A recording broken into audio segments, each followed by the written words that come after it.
Welcome to All Politics Are Local, America's number one political hip hop radio talk show. Thank you for all tuning in for another week. This is an exciting week for us because we really do believe that all politics are local, right? And to that extent, we have to vote. And we know that the vote for the school board election is coming up. And we want to make sure that you are introduced to all of the candidates. And so for tonight, we're gonna give you a rundown of tonight's show. And the first part of it, the first hour and a half, we are dedicating to the Newark, New Jersey school board elections. And at 6 o'clock today, we're going to be interviewing the Moving Newark Forward team of Josephine Garcia, Hasani Council, and Allison James-Frison. Josephine Garcia is an incumbent, and so is Hasani Council.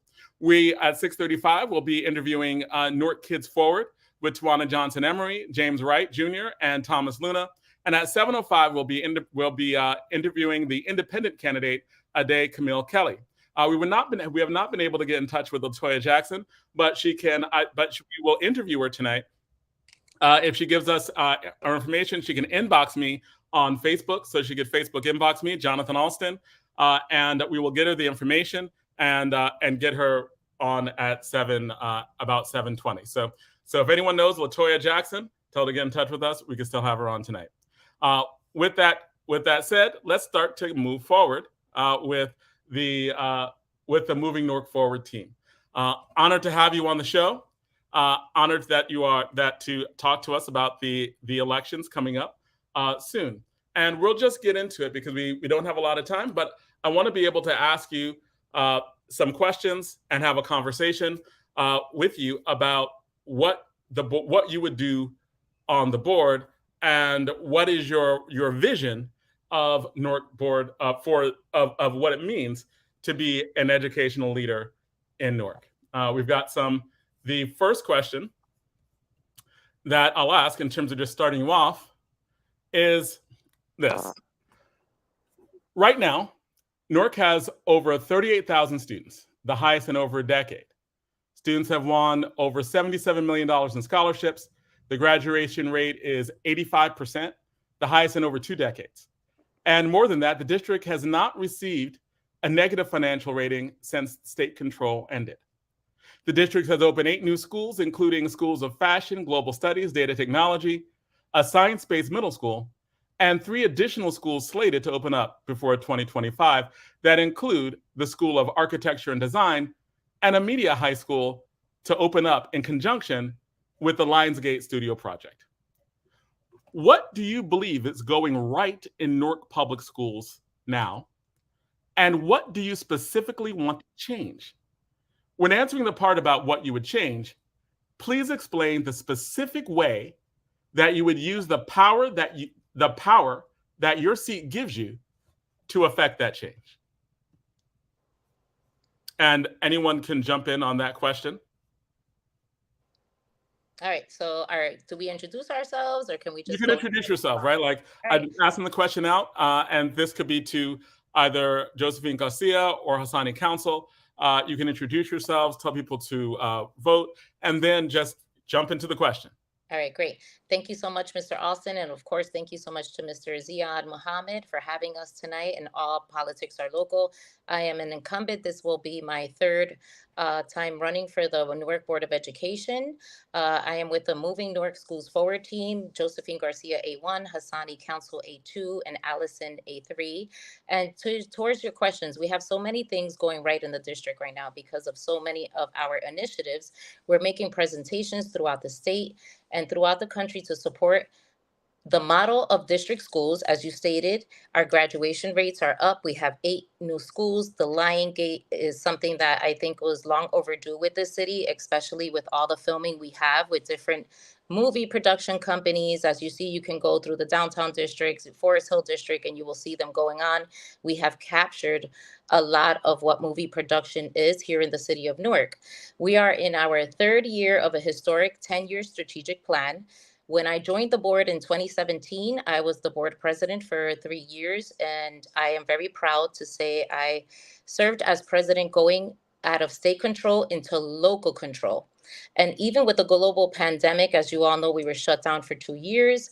We're meeting our expectations of the new platform that we have with the vision of our superintendent, which is the conception to cradle before children are born, graduating, and more seniors are going to college. And as you mentioned, the scholarships continue to grow higher and higher here within the city of Newark. So, is there something that you would want to change? And Hasani, is there something that you would want to change for that? And then we can move on to Hasani Council. Is there anything is there anything that you think is going wrong? Like you mentioned what was going right, and a lot of things are going in that direction, right? Well, when we talk about change, what I would love to see is just all of us to have transparency within community and communication and parenting, right? It starts at home. So, Mr. Austin, I'm a mother of three. I was a single mom of three young boys who are now young men, and it takes a village to raise a child, and that's what I would like to see change. I mean, our community is very unique at what we do. Serving on a local school board is not easy. It's not something you get paid for. You do it out of the kindness of your heart. I have chaired every committee on this board, being on here since 2017. I love it. Hasani was my running mate. He ran during COVID. I call him my COVID board member, but he is amazing. I can see Allison joining this team as well and serving well to the population when it comes to mental health, when it comes to families who need additional support with parents who do not, children who do not have parents. She's doing an amazing job at that as well. And more specifically, how would you use your power of the seat to affect that particular community change that you want? You want more transparency within the community. What are you going to do in order to get that? So I currently I actually chair the Parent Engagement and Student Life Committee that Crystal now serves. Hopefully next year we can begin to grow. We have something called our Parent Engagement Tour, which we go out into the community and try to, like, just away from having district and us board members serve, run, and manage that, to bring parents in and tell them, you know, you have trust here. You have board members that you can talk to.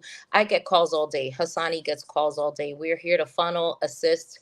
Mr. Alston, I think I do more work on this board than I do in my public service job. I've been working for the city of Newark for 25 years, which is also near and dear to me, and I love it. To me, this is not a job. It is, I love to serve, and we're serving the families, teachers, and the students in the city. And so, Hasani, can you answer, that same question? What do you think is going right? What do you think needs to change? And how would you use your position on the board to try to change that? And you could talk, and since you're incumbents, you can do the same thing and talk about what you are doing to Absolutely. try.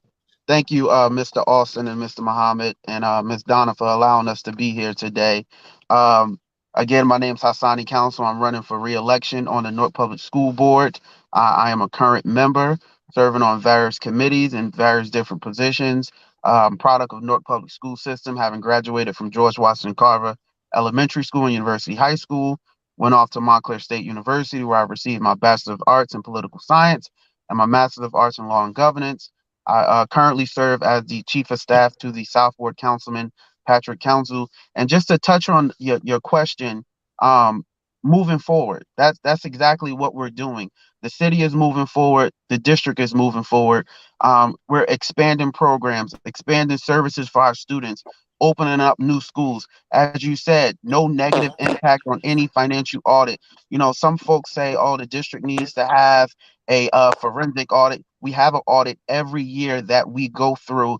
And for the past couple years, after state control, we have had no negative impacts on our financial audit. That shows that the district is financially smart, is financially providing for their students. That shows that the board is providing the oversight that we need to provide for the finances in our district. You know, we're opening new schools, we're renovating our facilities, which we're not even supposed to be doing. That is the charge of the School Development Authority, to be building schools for us, renovating facilities, but we can't wait for them no more. So we have to take that on to do that. You know, and we've been doing a lot of work in regards to tutoring services, So one thing I do want to say, I agree with Josie about parent engagement, but we do have to touch on the learning loss gap that we're having. And, I'm glad that we have the opportunity to currently sit on the board to strategize and come up with different strategies on how we're going to, lower that learning gap. And, we've started with different tutoring before school, after school. We started with Saturday schools, adding different programs and one-on-one instruction with some of our students. I And think the district is moving in the right direction. The state and had control of our school system for over 25 years, and when and you're they destroyed it, in my opinion. I was in Newark Public Schools when the state had control. I was one of the students marching out of University High School down to 2 Cedar Street to make sure that we got that state superintendent out of there. And the district is not going to change within a year. When people build up systems, you have to be able, it takes some time to tear it down. So we're tearing it down. We're weeding out all of the bad things, and we're moving forward. now with the And specifically the thing that you mentioned was parent engagement and test scores. Um, how do you, and this can be a civics lesson too. How do you use your individual power of your individual seat on the board to affect that change, to get those tutoring programs, or to see, like, in terms of just what your role in is as a board member, to help with those test scores? Like, what do you do there that actually makes that happen or helps that happen? so, Mr. Austin, we definitely have implemented a wraparound service for tutoring, Saturday schools. This summer, it will no longer be an enrichment program. We are rolling out an educational program the whole summer. And when you say change, I think change is just adjusting to reality, right? Our responsibility on the board is to approve policies, evaluate the superintendent, which we will both continue to do, Hasani and I. And as the most experienced board members, we will continue to work with our colleagues to bring consensus and do that. When I said as board president, it's something that was new to us because we were told what to do. We no longer do that. And on April 25th, if everyone can come out and support the Moving Newark Schools Forward team, A1 Josephine Garcia, A2 Hasani Council, and A3 Allison Frinson. So Okay. just to touch on that a little bit, Jonathan. So how our board is set up, most of our work is done in committees. So that's where we hash out everything. We have several different committees on the board. So when we talk about academics, that goes into our instruction and program committee. When we talk about the operations of the district, that's in our operations committee. The finances of the district, our finance committee. So in those committees are when we are sitting there strategizing, discussing, advocating for our students, getting everything out that we need to get out in regards to working in the best interest of our students in our district and our community. And then that's when we come out. We have our business meeting, and then we have our regular meeting. The business meeting is the meeting where the business of the board is done, right? So where we read out our committee reports, where the superintendent gives his superintendent's report, where all the reports of the district are given. So the agenda for Thursday's meeting comes up, so the community can have that opportunity before we take final action on anything. They have that opportunity at the business meeting and again at the regular meeting to comment on anything that's going on within the district. Mhm. Okay. Now, Donna, our co-host Donna is here, and Hi, Zaid Donna. is I here. didn't get to say hi to Donna. Sorry, she jumped on late. How are Uh, you, Donna? I'm good. I'm good. do you have any So, questions to add for this section? one of the things I want to say, Asani, I just had the opportunity to meet with Mr. Jackson. I know he was your principal, and he was my classmate in school, so I know he's very proud. Um, as a former elected official, for me, having the pulse of the community is very important. How do you plan to, and for the incumbents, how do you make sure that you are engaging the public, your community, your constituents with the things that you are voting on, that you are bringing forth to make sure that you are serving them in the most efficient way? So, Miss Donna, if I may, it takes, again, it goes back to it takes a village, right? I mean, we hold 2 meetings a month for 10 months. We're off 1 month. This is an election that has the lowest turnout. I think it should have the highest turnout. As a mom, I was very engaged. I was a charter mom, then I was a public education mom.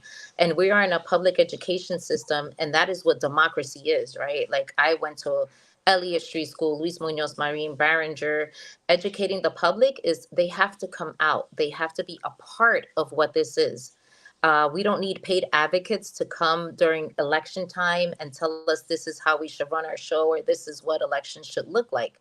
No, I was born and raised here. I've been voting every election since I was 18 years old and will continue to do that with my kids. This forum and all sessions that we conduct is what democracy is all about. I feel like this is why we can't play with our public school systems. We regain local control out of 3 large districts in the state of New Jersey. We have Patterson, we have Jersey City. Newark is doing it well with our highly skilled professional, Ms. Nelms. I'm very happy. She has led us through this whole tour. It's like been very, very difficult, and we're doing a great job. I feel this is not a game. This is not about the have and have nots. It's a law in the state of New Jersey, and it's very clear. We have to advertise. You set an agenda. We go through committees. We have our public meetings. I would love for maybe all politics are local moving forward. Let's all continue to have our whole community engaged. Charter schools are ran by the state. However, they're publicly funded. And I don't think, I think that charter schools should be under the same scrutiny as we are. Absolutely. And I think we're jumping into the next section. Zaid, do you have anything to add to the first section, or can I just jump into that second question? Right. Can I answer real quick, Jonathan? Yes, So absolutely. I just wanted to answer to Ms. Donna. So I totally agree, with transparency, and the public elect us, our community elects us. And I'm grateful that I have the opportunity, to interact with the community in 2 ways. One as a board member, and then one working with the Southwark Councilman's office. So I'm always attending community meetings, always, talking to our constituents, talking to the residents in our city, engaging them, not just about what's going on the city side, but what's also going on the Board of Education side. Even though we're technically only board members during board meetings, I still take my title, extremely seriously because the public elected me. So I have to make sure that I inform them of everything that's going on within our school system. And this kind of goes right to the second part, right? Like there are 3 parts that we have. The second part really is going to focus on democracy. I want to read the first part of this question and then get your response to it. I think it goes with what you were saying, but I'm going to ask it a little bit more specifically. On January 24th, a very well respected community activist, Chanel McLeod, who's the CEO of Project Ready, wrote in the Star Ledger, revelations that the contract for the Newark superintendent was secretly renewed 8 months ago without community input is a case study in how not to engage the community in an effort to improve our schools. She adds, so it was not just odd, but disrespectful, and she further clarifies by saying that respect looks and feels like transparency, honesty, and a genuine chance to be heard. Now, I think both of you answered the first part of this question, and you can reiterate basically and contextualize it to her criticisms. But the second part of the question is this. Should charter schools adhere to the same standards of democracy and education? And as in, should they have elections? Should they have an elected board? Because especially if 1/3 of NPS money goes to charter schools, and I agree with Ms. McLeod that transparency is important and democracy is important. That's what I got from what she said. I might have disagreed with some of it, but I did agree that democracy and education is important. So if democracy in education is really important, shouldn't democracy and education be important for charter schools as well? Absolutely. I totally agree with that. Democracy and transparency should be important on both ends with public schools and charter schools, right? You can't just say that public schools, have to be transparent, but charter schools have to be transparent as well. They have to share their test scores. They should have to, share where they're spending their money. They should have an elected school board, just as if the Newark public schools have to have an elected school board. But that starts the debate of, oh, and I'm not against charter schools at all. I believe that all parents, should have the choice to send their kids wherever school they want to send them. But we are providing money that is sent to us from the state. We send it to them, right? $353 million, which we budgeted this year, has to go straight to charter schools. And they should have to be transparent, just as if, the Newark public schools have to be transparent as well. So, Ms. Garcia, do you think that that charter schools should be just as well? First, can you respond to what Ms. McLeod said? Right. I mean, absolutely. So, Mr. Austin, I will definitely love to jump into that. I mean, charter schools are publicly funded, privately ran. I am a mother from charter schools. That is the choice I had when my kids were enrolled in schools. But during that Saturday board meeting, it was a retreat actually where this hot topic came up, and we weren't hiding anything. Reports are going to show you that the superintendent's contract was automatically renewed in May. There were many questions, but there was an understanding about the actions that we're taking. If you look at his contract, this is not new. We are the largest school district in the state of New Jersey, and every superintendent goes through this. You get a 2-year with a 1-year extension, and you get a 3-year with a 2-year extension. That was no secret at all. I think it was just a miscommunication that occurs with media. They've run with it. Again, our superintendent is one of the best ones in the state of New Jersey. He goes across the country to speak. He's a former principal, a lifelong resident in Newark. I honestly, as board president, when we brought him on board in 2018, it's the best thing that happened to Newark, New Jersey. Okay, and Hasani, counsel, could you also, respond specifically to Ms. McLeod's criticism, right? Because I can respond to that. There wasn't enough democracy, and democracy in education is essential, right? And that's what I got out of it, right? There's a strong push to have democracy in education. Was enough, even though you're an elected board, the things that you said, was there enough democracy in education in this instance? And then we can go to the next. I think probably more communication, even though we did, have it in our reports. And maybe at that time, individuals in the community wasn't paying attention what we were doing as a board. However, I wasn't on the board in 2018.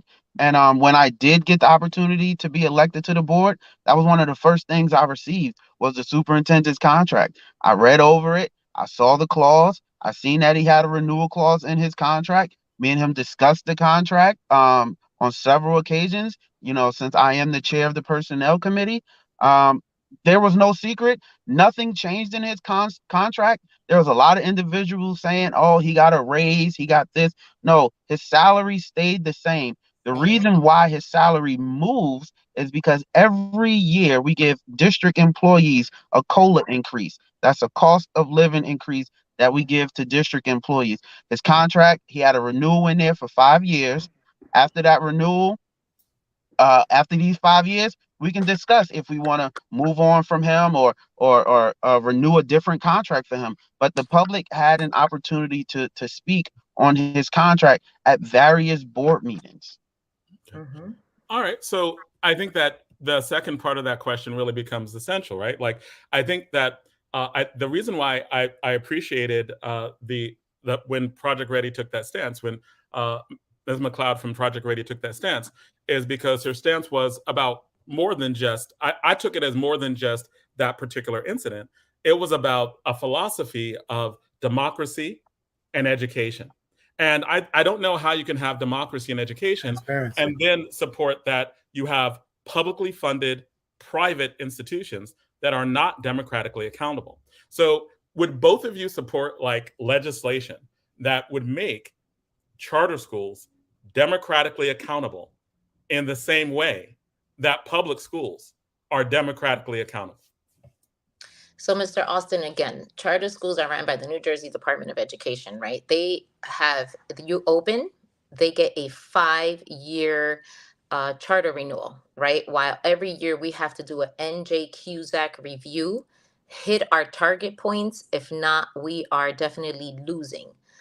They wait 5 years to have to go under that review. That would definitely not be something that I think the Newark Board of Education will want to take that approach, because that falls under the New Jersey Department of Education, right, which is Dr. McMillan.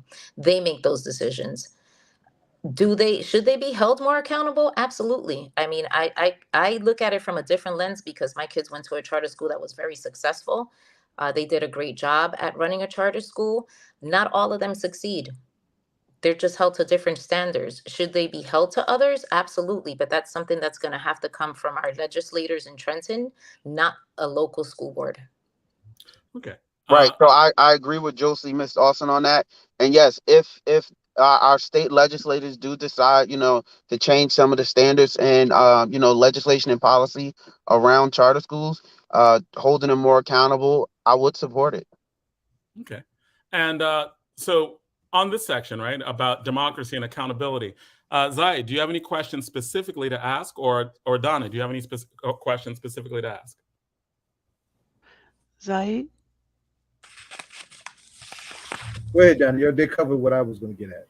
Okay. So I'll just make a statement. I remember when I was still sitting, there was a term that came up. I was trying to Google it, but it basically reflected when you are serving in communities where people have a job, a part-time job. So they get up in the morning, go to work, go to the part-time job, come home, feed the kids, get into bed, start it all over again. And with that, we have to think of different ways to interact because we have to almost go to their door and do the PTA meetings and things like that. And with knowing that we serve those a constituent that our constituents are basically that have those type of schedule, how do you think outside of the box to make sure the information gets to them and kind of understand that it's not like it's not really easy for them to come. And I'll give you an example. I remember the founder of the Eagle Academy said they changed the dynamic, did the PTA meetings on Saturdays at 9 a.m., had babysitters and served breakfast, and everything changed.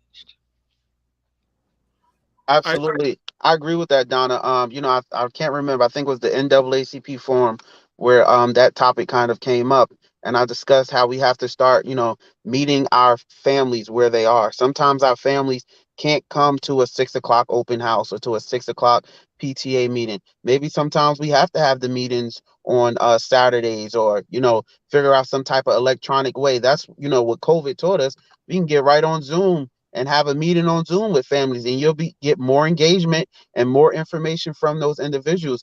Our residents are going through a lot, with having to go to work, find, childcare, find this, find, food to feed their families. We have to, start meeting our families where they are. So I totally agree with, maybe sometimes we have to have Saturday, meetings or open houses or parent teacher conferences on later on or on Zoom or some type of electronically way. But we have to do that. All right, I do want to get to the third question. Josephine, do you want to comment, or can we move on to the third question? I mean, being a mother of three, I know it was very hard to balance work life, picking them up from aftercare, going to a PTA or PTO meeting. I just feel COVID has definitely pushed us into a hybrid world. And I think it's something that we have explored with Newark Public Schools and making sure we can offer those parents that opportunity. As Hasani referenced earlier, we've had several where you either pick up your report card for your kids, or you have that PTO night where you can go in person or a virtual option. So we should definitely continue to explore a hybrid option for our working moms or working dads. Okay.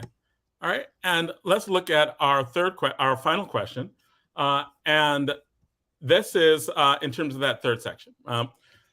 Last August, Tap Into Newark did a series of articles on how the Newark School of Architecture and Interior Design was being built. Now, I believe the school will be amazing and good for Newark, but many criticized the board for not doing proper oversight. There are hundreds of pages of documents that have to be read week after week. How would you conduct oversight? And more specifically, what in your background has given you the skills to provide effective oversight? And either of you could take that question. Yeah, I can start off. You're absolutely right. We have to read hundreds and hundreds of pages of documents that is either emailed to us, and this is to me being a board member is another full-time job. With the full-time job that I have, we don't get paid for it. We don't expect to get paid for it. We do it out the kindness of our hearts because we care for our students and we care for our community.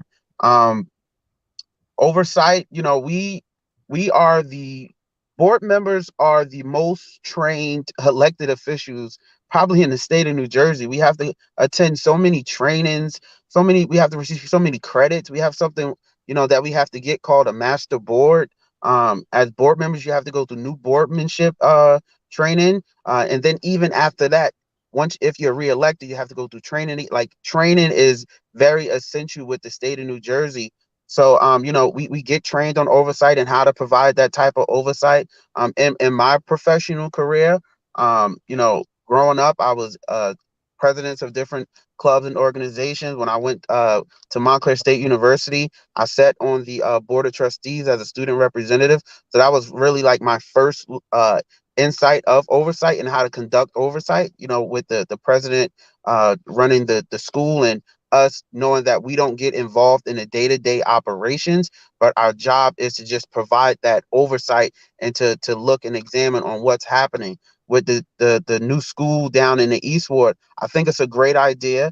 When it was brought to me, I was absolutely, ecstatic for it. It was trades is what we need in our community. Not all of our students want to go to college, so the trades is what we need. There's always hiccups, when it comes to certain things. And, as we're going to always do, we're going to get over those hiccups. I don't think that was a bad oversight kind of a thing. I just think that, some information was not shared with the district. Okay. And the same question to Ms. Garcia, but also to focus on the oversight part and the specifically, was there not enough oversight on the incident with the School of Interior Design? How did that process works? This could also be like a civic question too. Like, how would that function? How does that function? So, Mr. Austin, I've been, again, the longest serving board member on this board, and I clearly remember during May 2021, we had a public hearing with our, I think he was an assistant BA regarding the project, right? So we're board members, right? We don't tell the superintendent how to run the district or the BA. We had a public hearing regarding the Newark High School of Architectural and Interior Design. We all knew it was going to be a 20-year lease.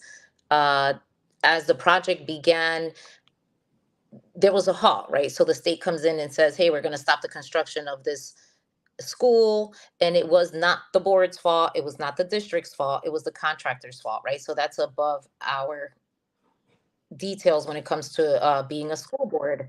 I'm sorry, my son was texting me.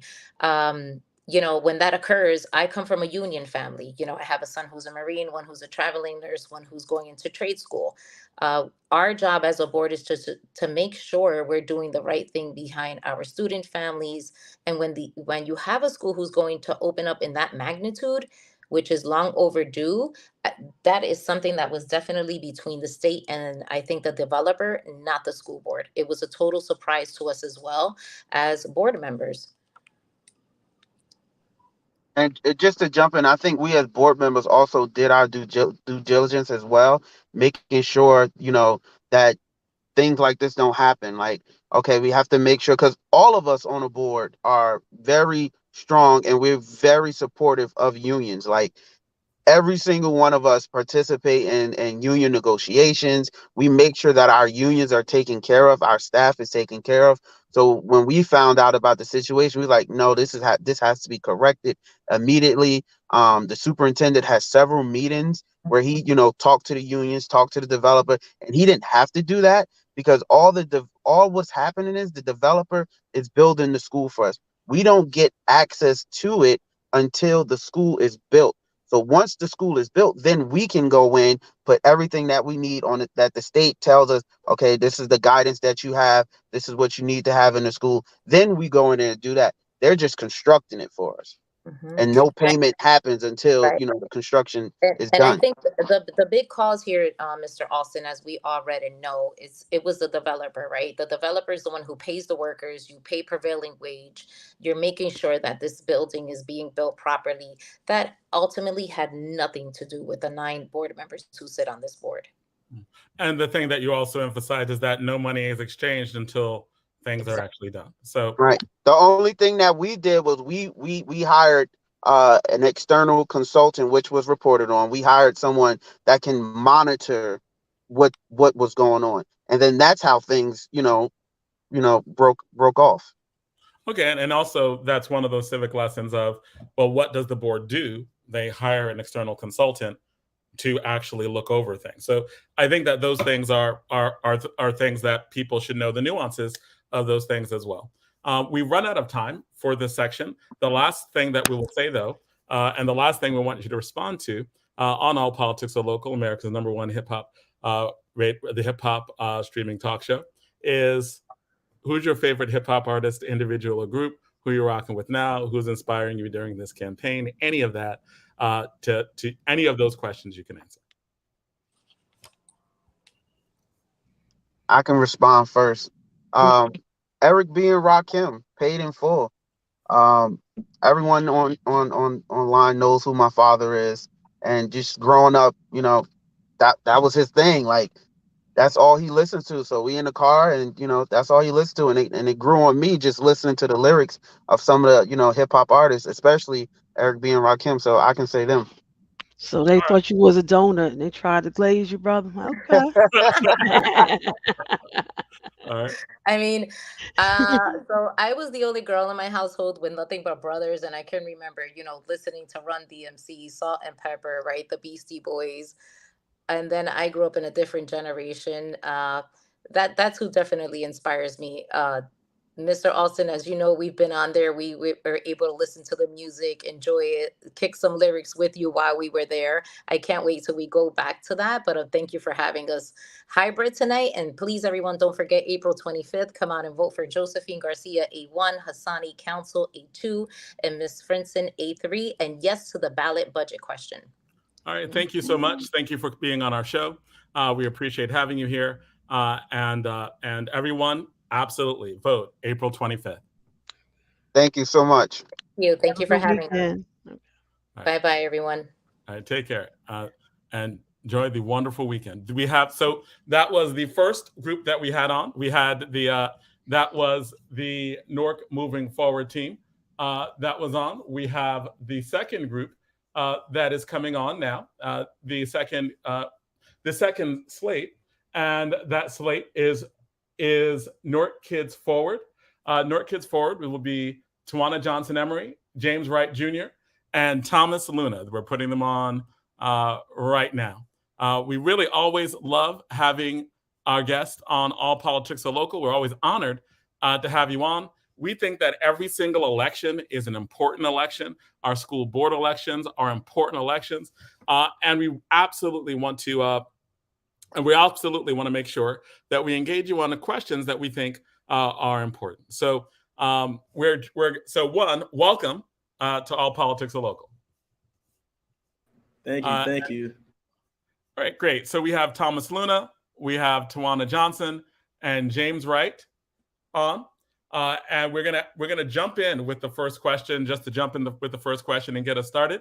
But feel free to introduce yourselves and some things about you right before you answer this first question. So right now, Newark has over 38,000 students, the highest in over a decade. Students have won over $77 million in scholarships. The graduation rate is 85%, the highest in over 2 decades. And the district has not received a negative financial rating since state control ended. The district has opened 8 new schools, including School of Fashion, Global Studies, Data and Technology, a science-based middle schools, and has 3 additional schools slated to open up before 2025 that include a School of Architecture and Design and a media high school to open up in conjunction with Lionsgate Studio Project. What do you believe is going right in Newark Public Schools? And what do you specifically want to change? When answering the part about what you would change, please explain the specific way you would use the power that your seat gives you to affect change? And any of you can open up with that. Any of you can start. We'll start. I guess we'll go in order. Good evening, everyone. Thank you, Mr. Austin. Thank you, Mr. Muhammad and Donna. Just thank you all for having us tonight. And just to start off, my name is James Wright Jr. I was born right here in the Central Ward of Newark, New Jersey. And I saw early in my life at the age of 14 the importance of education. I had the opportunity to start a mentorship program with my father and assist running the Central Ward Cougars program because we saw the life of young men at an early age, which correlated with education dropout rates and the lack of kids in the classroom and the activity within the streets of Newark. And just proceeding on to my academics, I graduated with North Star Academy with the class of 2018, then Boston University in 3 years when I proceeded with a bachelor's in political science. But to answer your question and thinking about what is going well now, I would like to say, as you added, the recognition of our students, not all of our students want to go to college. There are different outlets because we have many different talents in this city. And with different talents comes different experiences. While also thinking about what is going well, the restoration and renovation of our buildings. Thinking of how long our buildings are able to last since about 1950s and the time before. But one of the issues that I believe you asked, how can we improve, is our current absentee rates. Yes, we are maintaining our buildings from the 1950s. However, our students are not in them. And with current literacy rates that are at 27% for passing reading, 13% for math, and 7% for science, there shows a disconnect between we recognize what our students need, the end goal, but what are we doing to get them there? And so just working on our transparency with our community, understanding what are their roles. And so as a school board member, that consists of policy and budget management, ensuring that we have policy within our school that supports our staff and students and families. And also we are using the budget properly, that all resources go towards our students. Now, were you talking about absenteeism rates, right? Like we're talking about Yes. student absenteeism rates?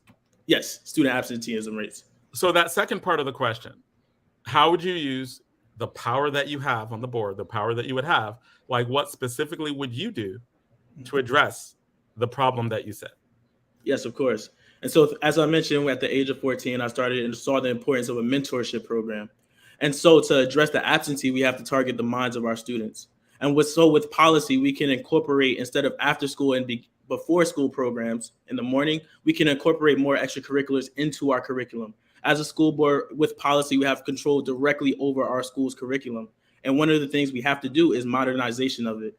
And so we include more internships with our externships and internships with local activists, local community members who are pushing the message, such maybe Project Ready, for example, spreading the message of civic engagement to our students, just really using our curriculum, showing the power of education, what our students can utilize with it.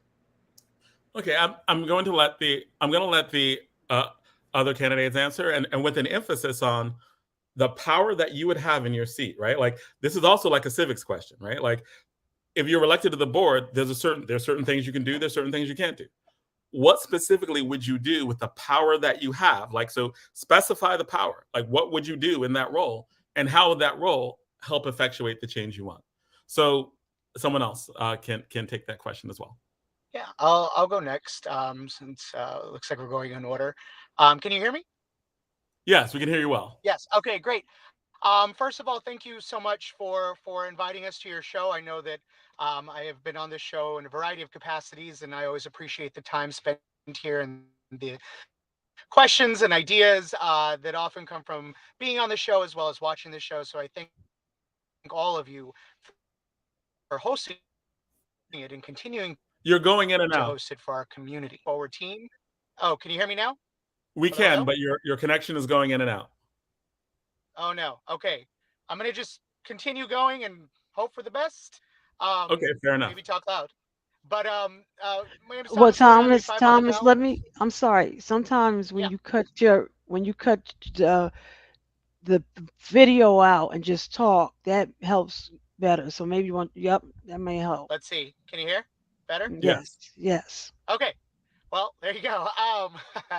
So my name is Thomas Luna. I'm A5 on the ballot, running with Newark Kids Forward. The first question was, what are some things going well? And I think you named it, Jonathan, when you talked about, when you set up the context of this question in terms of our high schools. I think that within the past few years, we have seen Newark Public Schools put an emphasis on their high schools, whether it was beefing up some of their current high schools and their comprehensive schools through academies, or building unique schools like data science, like fashion and design, like architecture, to really draw interest from the student population that we have here.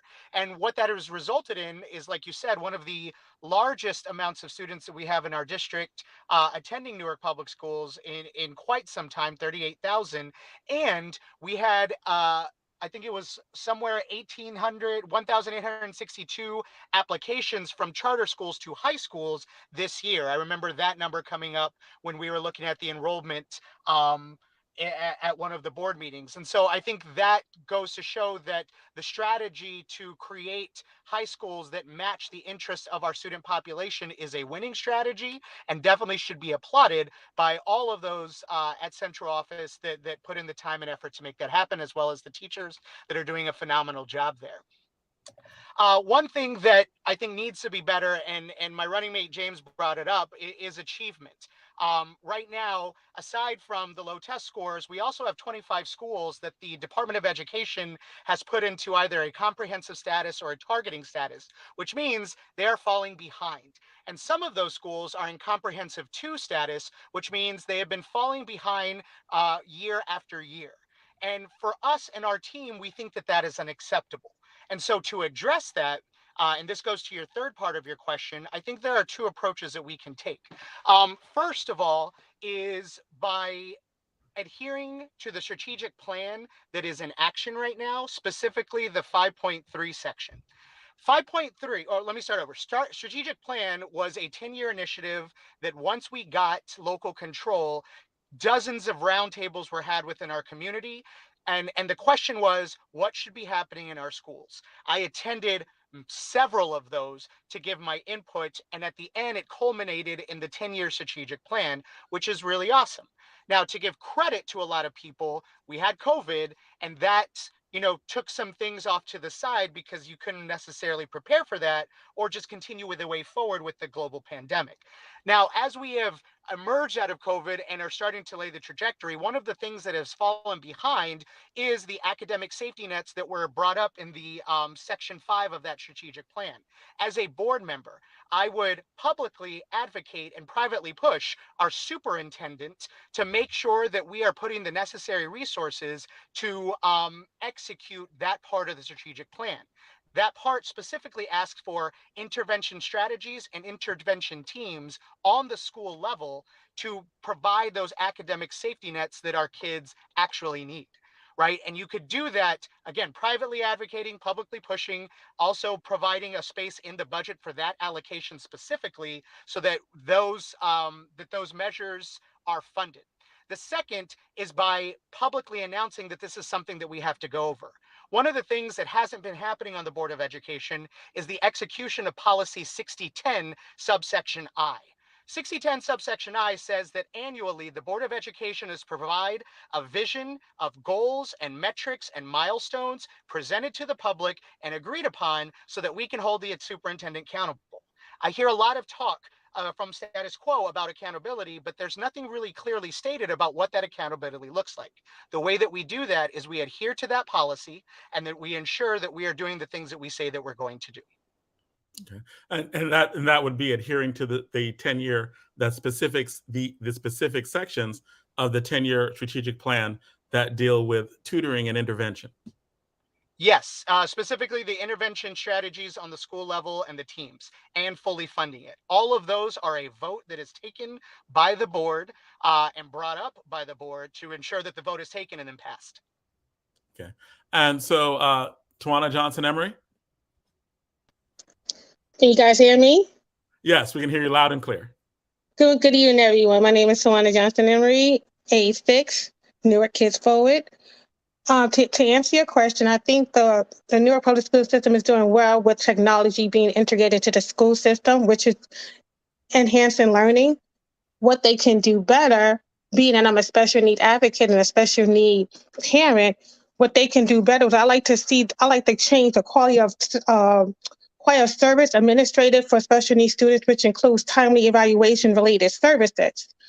How can me sit on the board can change that or fix that or implement that by cultivating a culture of transparency by using data and other measures, creating a system that will ensure compliancy is met, because some of our special needs students are not getting their evaluations for the IEP and 504 plan. And if they're not getting their evaluation, then they're not getting their resources. They're not getting their resources, then they're not achieving success in school, as well as create a transitional plan from resource classrooms to general classrooms, because a lot of our special needs students are stuck in these resource classrooms and they're not moving on to general classroom, which they can if they have the proper resources.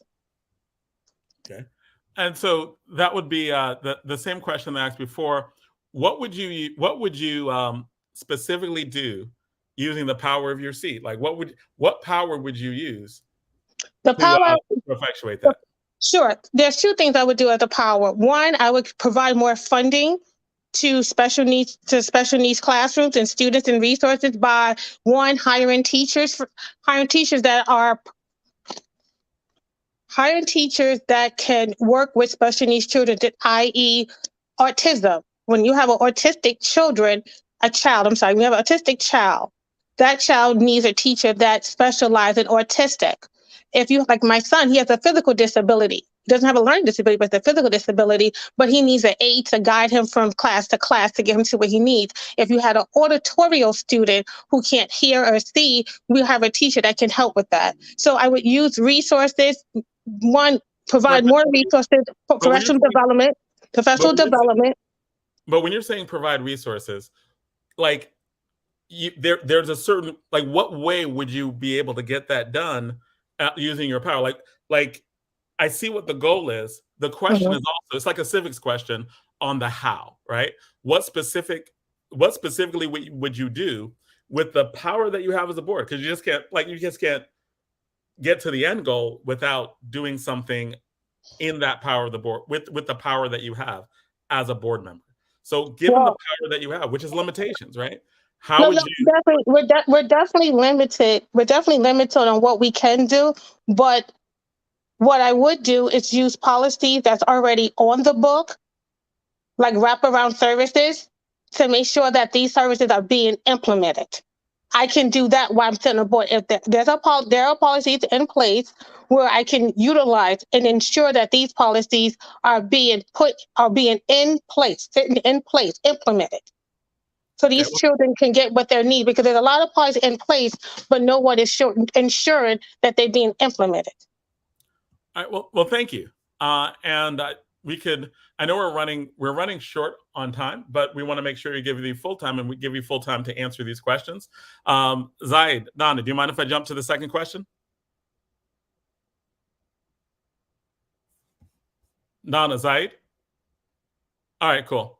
All right. So with the second question, on January 24th, Chanel McLeod, a very well-respected community advocate, Chanel McLeod, CEO of Project Ready, wrote in the Star Ledger, revelations that the contract of the Newark superintendent was secretly renewed 8 months ago without community input is a case study in how not to engage the community in an effort to improve our schools. She adds, so it was not just odd, but disrespectful, and further clarifies by saying that respect looks and feels like transparency, honesty, and a genuine chance to be heard.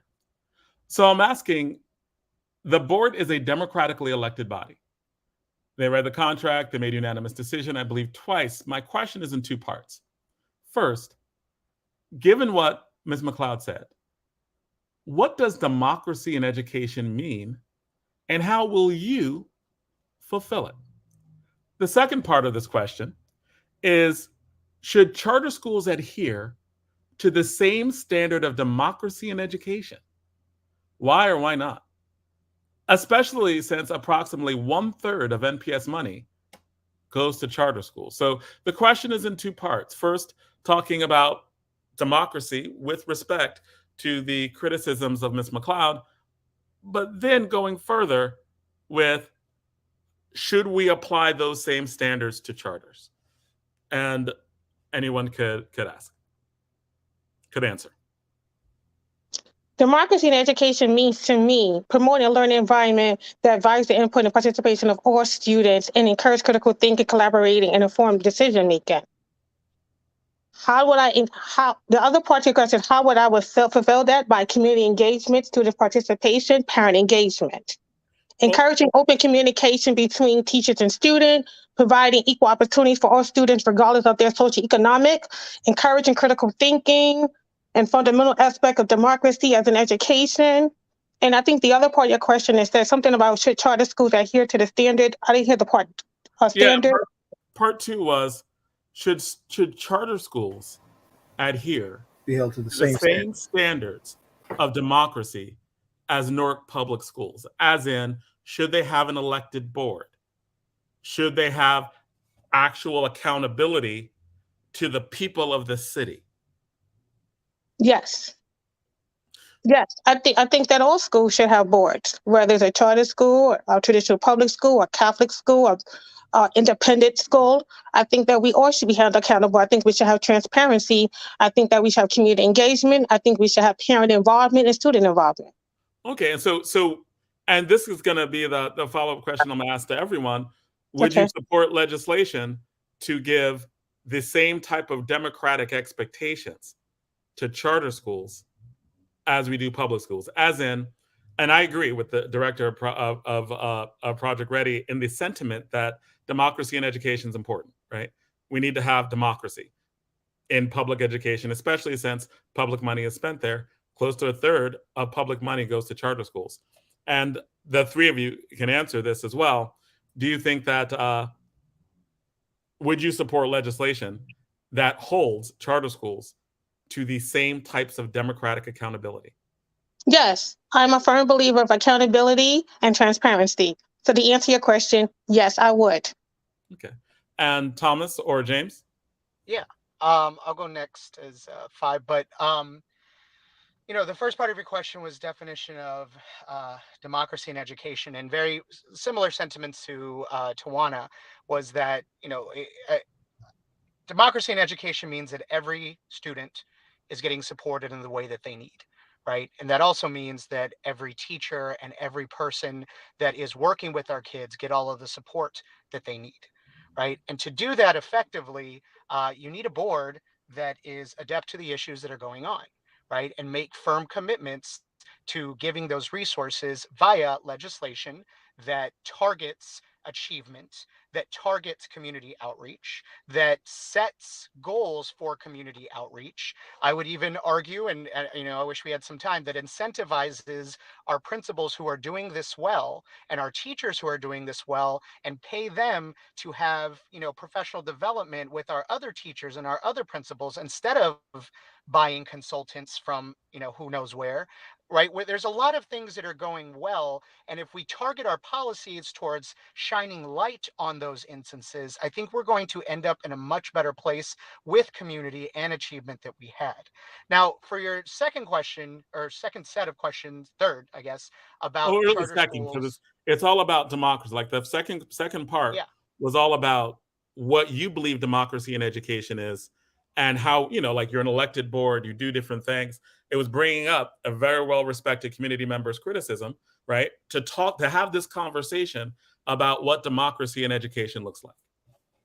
Yes, I think what I'd said was that it was ensuring that kids get the equity that they need in education, the people that are working with kids get the support that they need, and the board and the district board via policy and budgets provide that support that is needed, right? That is, for me, the way that it should work in a democratic society, to provide education that is paid for by tax dollars, right? For me.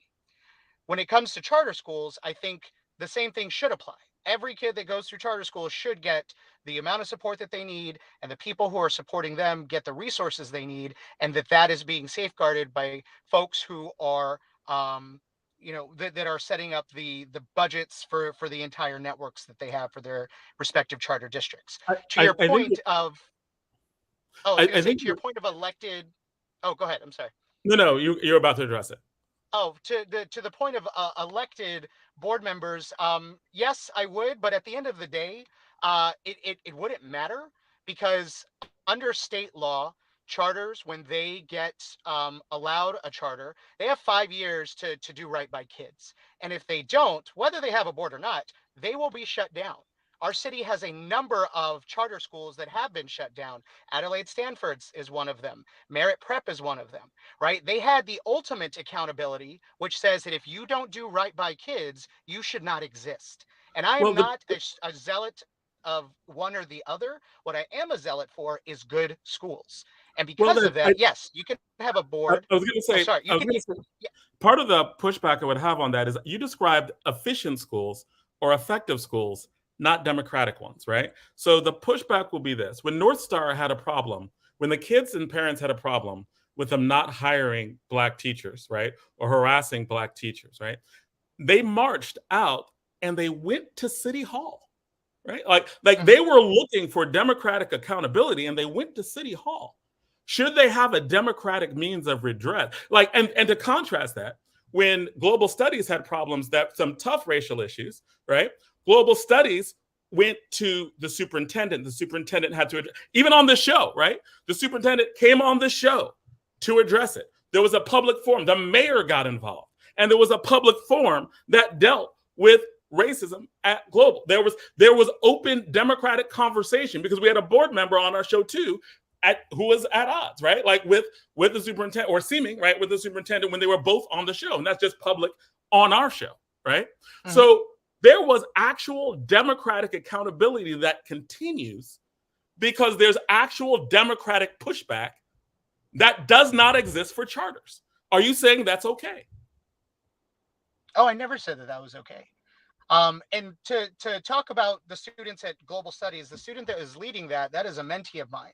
So that issue was near and dear to my heart, because that, the kid, I don't know if I'm allowed to say his name or not, but like, no, don't say names. Don't say names. Yeah, I won't. But he's a mentee of mine. And when we saw, like, we could go into this for a while. What I will say is that there was a surface level thing that was done. But what he will say is that there is still nothing changed, right? I will give you yes to your question. Sure, let's have a board and let's have elections for charters. Yes. And I will also say, even with that, they would be shut down if they don't do well. And there are different ways of doing well, because you're talking about academic. I'm talking about a hostile environment that may or may not get translated in 5 years, that needs democratic accountability now, just like your mentee was able to at least, and even to be able to express there needs to be more done. That's democratic accountability, right? That's forcing the tension, right? And I'm saying, and I'm pushing this question out because when I read the piece by Ms. McLeod, I was like, we're on the same page. We may disagree on the beginning, right? Like I thought that with the contract, I thought that was fine. My opinion was different, right? I thought the board was democratic. They were 9 members. They voted twice. They had all that stuff was transparent in there, in my opinion. But I understood the democratic pushback. But contrasting these different racial incidents, the one at North Star, the one at Global Studies, the reason why I think these conversations are important is because I've always said democracy is important. And my pushback on charter schools has always been they are fundamentally anti-democratic because they do not have democratic accountability. So if we're starting to have this conversation about should there be democratic accountability, I'm all for that. And I wanted to engage all 3 of you on that question. So that's really the impetus of where it comes from. James Wright. Yes, of course. And I think it's an excellent question. And one important with my understanding with what is democracy and what it looks like in education. As a former student of a charter school of North Star Academy, my purpose, I decided in high school, was to pursue political science. And that was to navigate one understanding the divide between charter and public schools, which I didn't view. I understand there are separations between funding, but when you have a perspective as a child from Newark, a native, all you're focused on is just making it to college or your next step in life. And so what democracy looks like in education is first ensuring everyone understands their power and responsibility. And I think it's evident everyone is not aware of what their power and responsibility looks like. And so as a board member, that includes, or what that looks like, is increasing parent engagement towards, but not just saying that it's enough or the parents aren't showing enough. We're in a time of social media, and after a pandemic, it showed us we have to adapt. And so utilizing social media and other online platforms to constantly push the message is a way to ensure everyone understands their power. Now leading to your question about the elective school board for charter schools. Like Tommy stated, after the 5-year plan, at the end of the day, if they're not doing their job, they will be removed.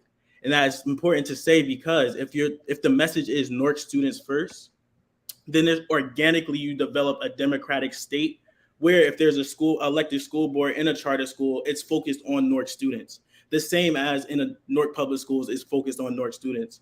And you brought up the example of North Star Academy, the North Star Academy protest and the global studies. My view of that is it shows there's a universal issue at all of our schools, because charter schools are public schools despite the separate funding. And if we have, yes, go ahead. Sorry. But you're saying that they're universal issues, but one has a democratic means of redress, the other does not. Like if North Star just wanted to be like, kick rocks, there are a lot of people who want to go there. We'll get you high test scores, make a choice, which, many criticisms of North Stars, they have a very harsh way, and you've been through it, right? They have a very harsh way of educating, but people who are good with that are like, well, but they get good results. So it's not like the democracy that's important in that, in that calculation. Well, to your point, I also think we have to keep in perspective, that's why Newark is important. And like you said, civic engagement, understanding the history of our city and how we have in North Star specifically, many first generational college students who went through that process and came from difficult backgrounds and now are able to return to change and alter the system. But the question is about democracy, right? Yes. North Star doesn't have it. Is that okay? The question about democracy should exist in all of our schools. And so an elected school board is a way to ensure that all Newark students are forward and democracy is stable in all schools. Okay. All right. Well, thank you. And that was the second question. Does Zai, Donna, do you have anything to add to this part before we go into the last one? You hit mine, and I'm glad you did. All right, cool. So we can go to, Donna? No, I would just like to know real briefly, how do you think outside of the box? I'm really I believe in reaching out to your constituents. What were the ways that you would think outside the box to make sure that you're engaging your constituents and making sure that they're involved in the issues and they understand the issues at hand? I believe I'll start off for a team. I believe after walking the streets with my team and canvassing, just talking to the community, one of the important factors we noticed is that our community wants to be involved, which goes back to the importance of understanding or ensuring everyone's educated and has access to the resources they need. And so what that looks like is, my example is I created with my mentorship a community store where we bring in local community members, activists, business leadership owners in the curriculum that want to speak to our students, which inspires their creation of the community store. And so incorporating in our curriculum and extracurricular mentorships, going out in the streets, creating surveys, requesting information from those who want to get involved in our schools, and also surveys questioning what are some of the issues that we need to address, and gathering community solutions so that we can sit down and determine what is the best way forward. I think similarly, you have to believe that our people are important. Me and James attended the parent engagement tour that the Board of Education had, and there was more district staff there than there were parents. And when asked about that, there was a myriad of what I would say excuses. And I just could not accept that. Right? We have seen, especially, I've been around for a long time. I've been a community organizer. You reach out to people by building those relationships, using those relationships to then bring out even more people. Right. And if you believe that community is important and that everybody has a unique set of skills to bring to the table and make things better, you will see that reflected in the population and the presence of the initiatives that you have. And again, I put that against my reputation as a community organizer who has been able to pass policy in the district, who has been able to pass policy in the state, not because I had a title, definitely not because we had money, but because we brought a lot of people. And if you make enough noise, you can get just about anything to have happen. And that is the proof that I bring to this ticket and to the table with the idea of engagement. You have to believe that people are important, that they want to get involved, and that they should be at the table. Okay, so Last question, and I know that we are running short on time. And if you could, I know these are tough questions. If you keep your answers brief, that's fine. But I understand that these are in-depth questions. Last August, Tap into Newark did a series of articles on how the Newark School of Architecture and Interior Design was being built. Now I believe that the school will be amazing and good for Newark, but many criticize the board for not doing proper oversight. There are hundreds of pages of documents that have to be read week after week. How would you conduct oversight? And more specifically, what in your background has given you the skills to provide effective oversight? So to keep my answer short, because I have non-traditional workouts, I got to get ready for work, and I apologize. But for me, auditing, inspections, investigations, performance review, and surveys. And my experience would be my 14 years of experience of being an advocate for special need parents and president of Parent Council for 8 years to provide, which gives me the skills to provide effective oversight. In all the time, and I have to get ready for work, and I apologize. I work overnight. I apologize. You do not need to apologize for doing what you have to do. So it's an honor to have you on. It's an honor to have you on. Who's your hip hop artist before you sign off? Oh, true. Who's your hip hop artist that's inspiring? Favorite hip hop artist, individual or group, or who are you rocking with now? I would have to say Slick Rick from back in the days. I can't. That Ricky song, R ravishing I impress, see courage. I think that would be the song for me, and how that inspired me, right now, because we're in a fight. We're in a fight, especially for me. I'm in a fight for special need parents, and being that I'm a mother of a special needs son, and my son's special needs will never stop. He's disabled for the rest of his life with a neuromuscular disorder. And I see parents as I canvas, and I see parents who are autistic, and it's our Black and brown boys, because I have been canvassing, and I ran into at least 10 Black and brown boys who are autistic. So this fight's going to make me fight even harder, because I feel like autistic kids are being disenfranchised. But I really want to say thank you guys for having me, and I apologize. I do have to leave because I have to be to work by 10 o'clock in New York. All right. Well, thank you so much. We're honored to have you on. And you guys have a blessed night, and thank you for having us. And vote for Newark Kids Forward. A6 Tawana Johnson Emory, A5 Tommy Luna, and A4 James Wright Jr. Y'all have a wonderful and blessed weekend, and thank you for the conversation. You're very welcome. You're very welcome. All right. So Thomas, Luna, Mr. Luna, do you want to take the question? Yeah. So I think I definitely side with the community in that that was a debacle. I think the school is necessary. I think it is, again, part of the winning strategy that is bringing families back to our district. And I think that the opportunities that kids will have at that school, from the CTA programs that they'll have, as well as some real estate exposure, is going to be awesome. And I don't know of any other high schools or many other high schools that offer that kind of opportunity. I'm proud that it is going to be here in the city of Newark. I think that the way that you avoid that, one, is that you got to take responsibility. Like, as a board member, yep, we dropped the ball here, and I'm glad that we didn't go forward with it, because then we would have had to pay for all of this stuff. And that's step one. Step two, Adore Murray Thomas has put a motion through to get their own attorney, and I think I would be on board with that as a board member, and allow for independent counsel to look at these things with a more critical eye. It's a lot of work to be a board member, and you do have to you have to read a lot. And having a critical eye, an independent eye from a legal standpoint, I think is something that is necessary as our budget continues to grow, as the state continues to fulfill its promise to fully fund, because we're not fully funded yet.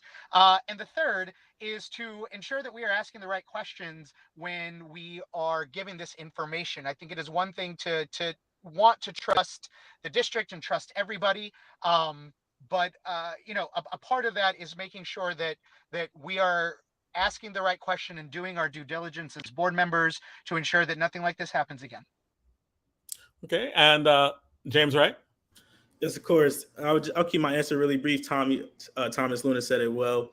Just again, it's great for the students, because of when we're working in the school system, as an educator myself, it's always about the students ensuring they have everything that they need. but we just need to ensure that we have accountability. If we make a mistake, we need to ensure that we hold ourselves accountable, translate that to the community, and moving forward, that ensuring that, like Tommy said, a critical mind. When regards to my background experience as a teacher, I had to write a curriculum for AP Environmental Science for 2 high schools. So you have to have a critical mind. You have to plan ahead, and you have to ensure you include all information while also measuring metrics of evaluation. And so just ensuring that we hold ourselves accountable and just making sure that we're measuring metrics while moving forward.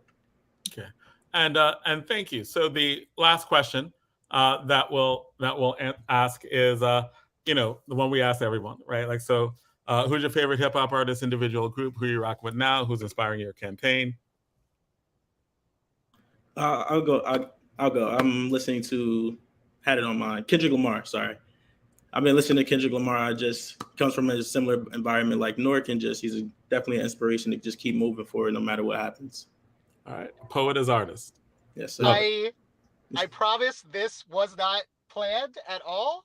I was going to say Kendrick Lamar, specifically his newest album, Mr. Marvelous and the Big Steppers, because, as someone who has, within the last 2 years found the power of therapy in building yourself and taking care of yourself, I think there's a lot of light and dark to that album that resonates with me personally, and pushes me through and talks to me in very profound ways.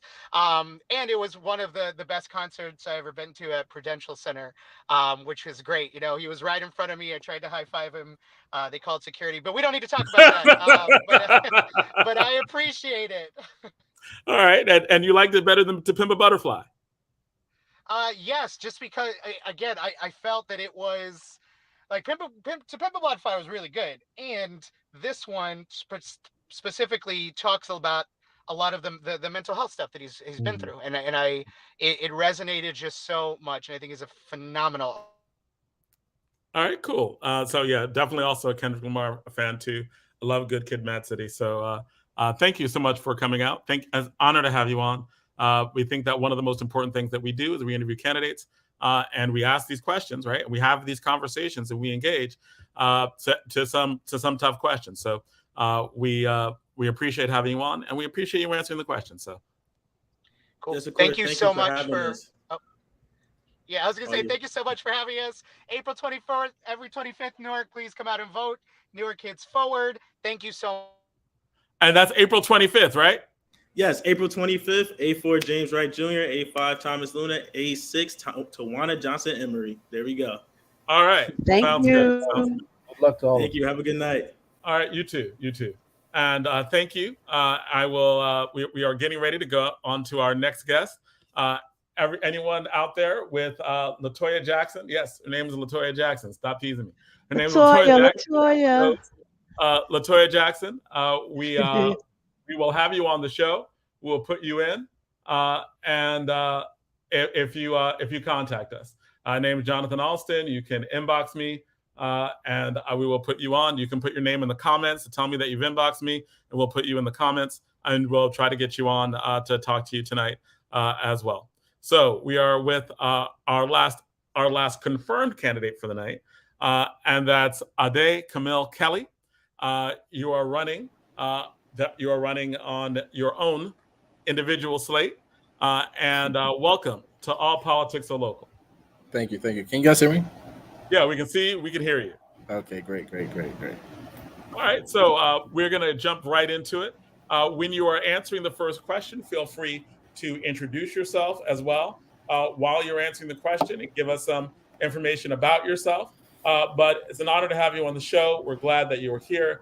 We think that this process of interviewing candidates for school board is important. One thing I forgot to fully disclose at the beginning, I think most people know, I am an employee of the Newark Public Schools, just for full disclosure, and teacher, debate coach, stuff like that. So just as full disclosure, I should have done that at the beginning. My bad, but it's all good. with you right now. So our first question. Right now, Newark has over 38,000 students, the highest in over a decade. Students have won over $77 million in scholarships, $77 million in scholarships. The graduation rate is 85%, the highest in over 2 decades. And more than that, the district has not received a negative financial rating since state control ended.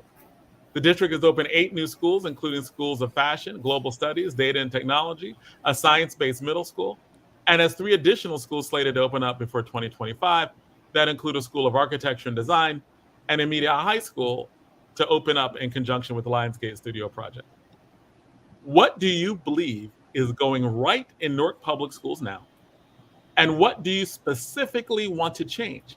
When answering the part about what you'd want to change, please explain the specific way that you would use the power that you have in your seat to affect change. Thank you all again for having me. My name is Adé Kelly. I'm A8 on the ballot. I'm a son of Newark, born and raised through and through. And honestly, I look at this as an opportunity to continue the work that I've been doing in the city on a greater scale. You hit the nail right on the head as far as what's been going right for our schools. When we look at the opportunities that students have now, especially in high schools, as far as the different high schools that they've opened up and expanded. When I talk to my friends and when I talk to residents, these are some of the opportunities that we haven't quite had.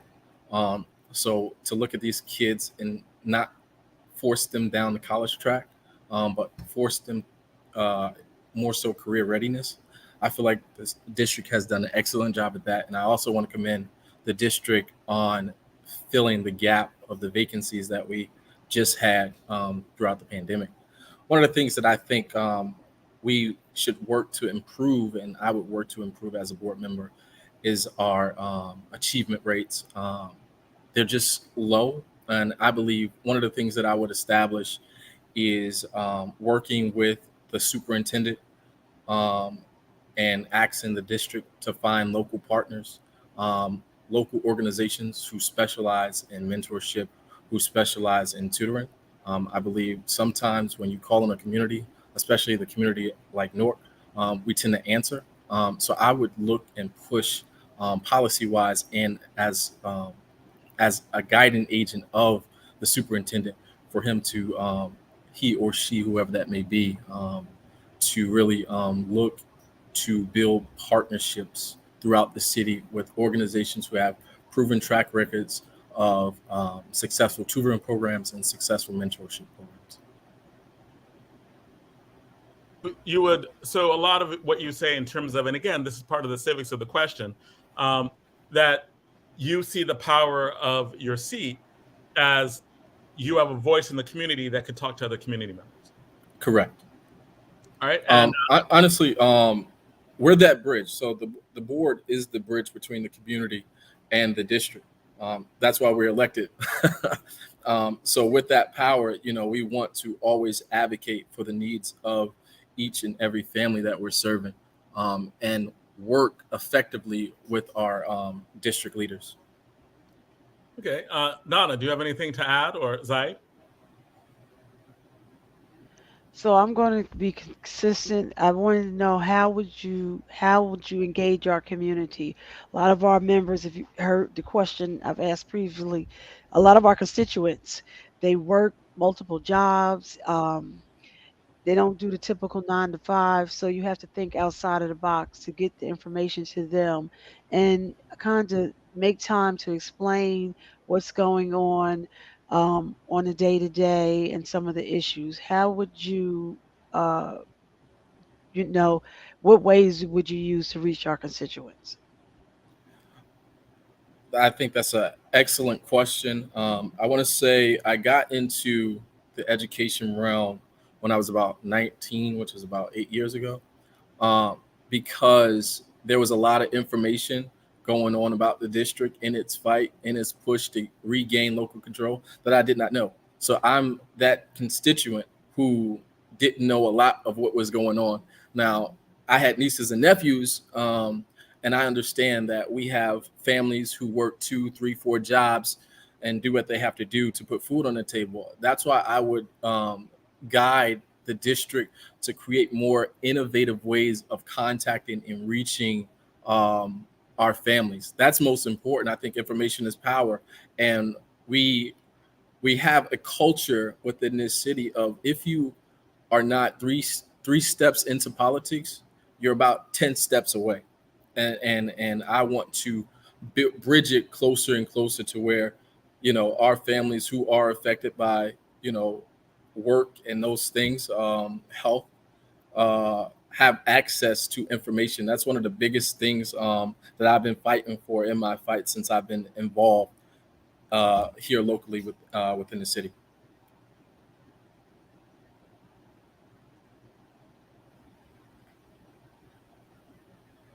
You're muted, Jonathan.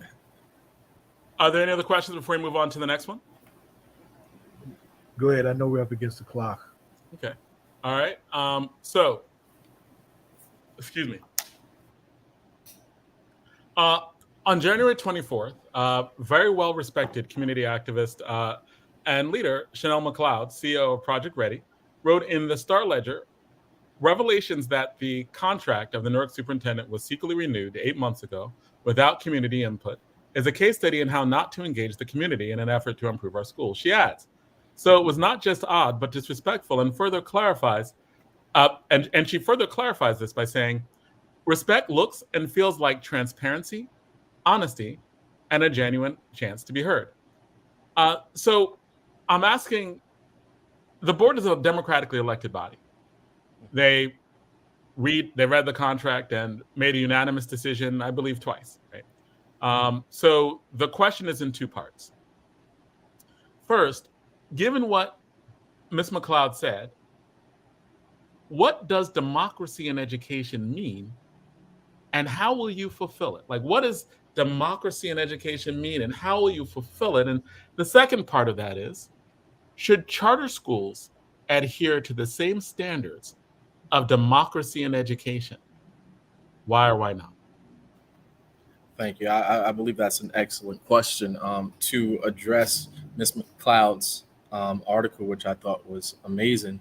I'll preference what I believe democracy looks like regarding that situation. Democracy says the people felt a way as far as the information that they had about the contract renewal. And what democracy does is says, let's pause what we do. Let's listen to the people, have them provide their input and use their guidance, because we are elected by the people. Let's use their guidance and do what they wish and they please. That was an opportunity. And we as board members get several opportunities to rise above and take ownership, take accountability. And democracy is your elected officials taking accountability for situations, whether it's their fault, whether they crossed every T and dotted every I. If it was wrong, step up and say, this process wasn't right according to the people. Let's fix this. Let's heal this. Let's do all of those things that the community is asking of us and remedy the problem. And then the second part, I believe if you take. Well, I mean, yes. Sorry. No, I'm sorry. Finish the question. I was going to the second part, but that's fine. You can go ahead. The part that I was going to ask you about was, if the board is democratically elected, if they've read the contract, if they've looked at things, and the people they did take responsibility for it, they were like, yeah, we support the decision. We, this is public. It's not abnormal. We do this all the time. The clause in the contract, not abnormal. I would challenge that as a board member only because I believe when you have a once in a generation pandemic, that just wipes out business as usual. So this was an opportunity where democracy tells us that we need to reassess. And even if we agree that everything is going right, let's just recalibrate.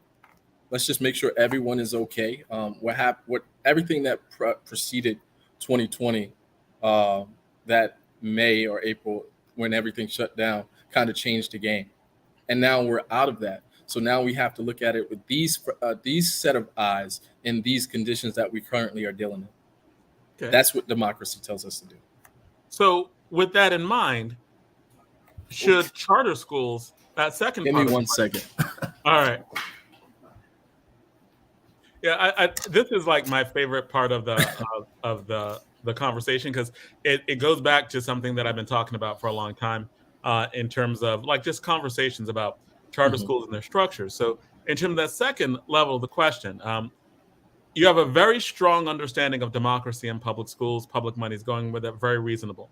Should charter schools, because they receive public money and close to 1/3 of the Newark Public School budget goes to them, should they have the same democratic requirements, including an elected board? I believe when you take public dollars in any fashion, there's a certain level of accountability and oversight that comes with that, and you should face the public.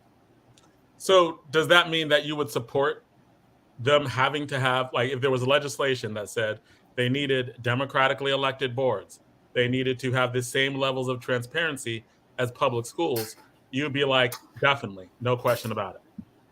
Yes, I always advocate for high quality schools, no matter what they look like. But when we deal with public dollars and taxpayer dollars, that oversight should always be a lot more transparent. So I would definitely advocate for that. And I'm sure if they feel that they are effective, they should agree. And that's fair, right? And I think that. So, do you have anything to add, Zaid or Donna? Do you have anything to add? Any questions to add to this section? Keep rolling. Okay. All right. So, third question, and this is the question about oversight, right? A more specific question about oversight. Last August, Tap Into Newark, did a series of articles on how the Newark School of Architecture and Interior Design was being built. Now, as I said before, I believe that the school will be amazing. I think it's good for Newark. I think that the things that are needed are positive. But many criticize the board for not doing proper oversight. There are hundreds of pages of documents that have to be read week after week.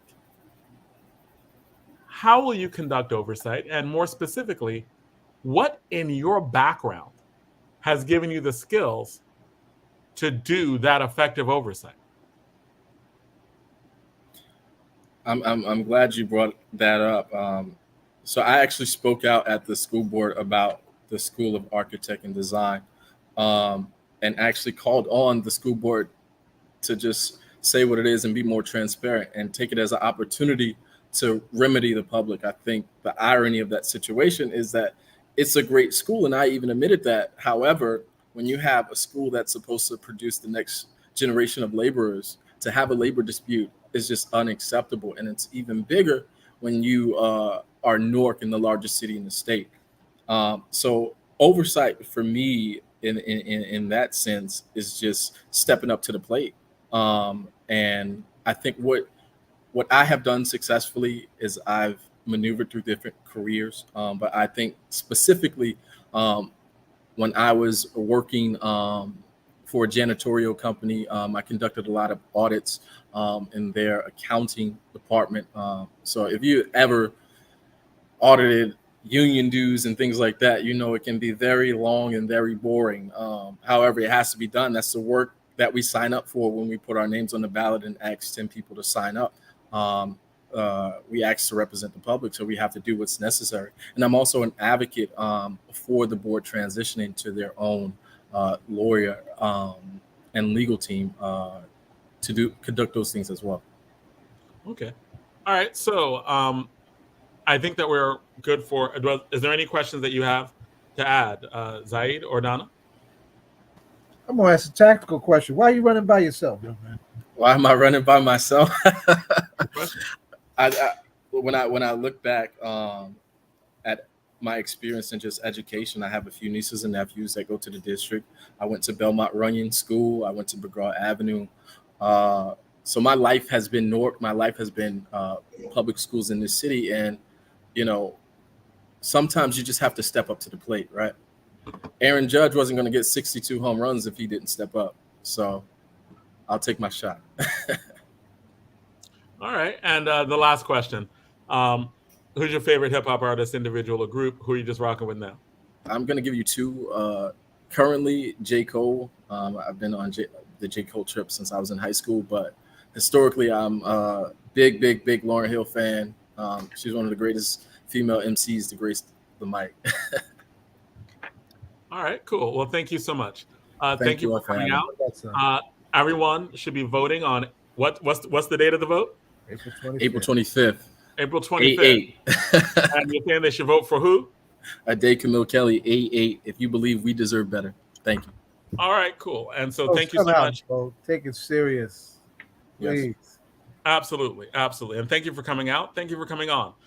Thank you so much for having me. We always think that these things that we do are some of the most important things our show does in terms of giving the voters a chance to look over the people who are running for public office. Okay. Thank you guys so much for having me. You're welcome. All right, that was that section of All Politics Are Local, America's number one political hip hop radio talk show. We're getting ready to transition to that second part. I'm just going to juggle something because I don't think I gave one of our next guests the actual link to the show. Ed, did Conrad get the link, or do I need to send it to him? Oh, I didn't know he hit you up. Did he hit you up? He did. So it's my fault. I will give him a link right now. Someone stalled. Well, I'll try to do two things at once. You want me to send it to him while you talk? Absolutely. Thank you. I appreciate that, man. I got it. All right. So I always like doing the Board of Education stuff.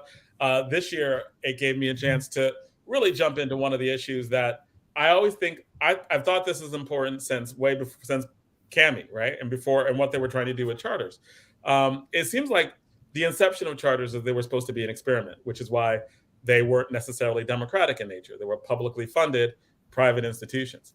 But it seems like the more they grow, the larger a part of a budget, they're not democratic, right? Like if democracy in education is important, then charter schools either have to be a limited experiment or they have to become democratic, right?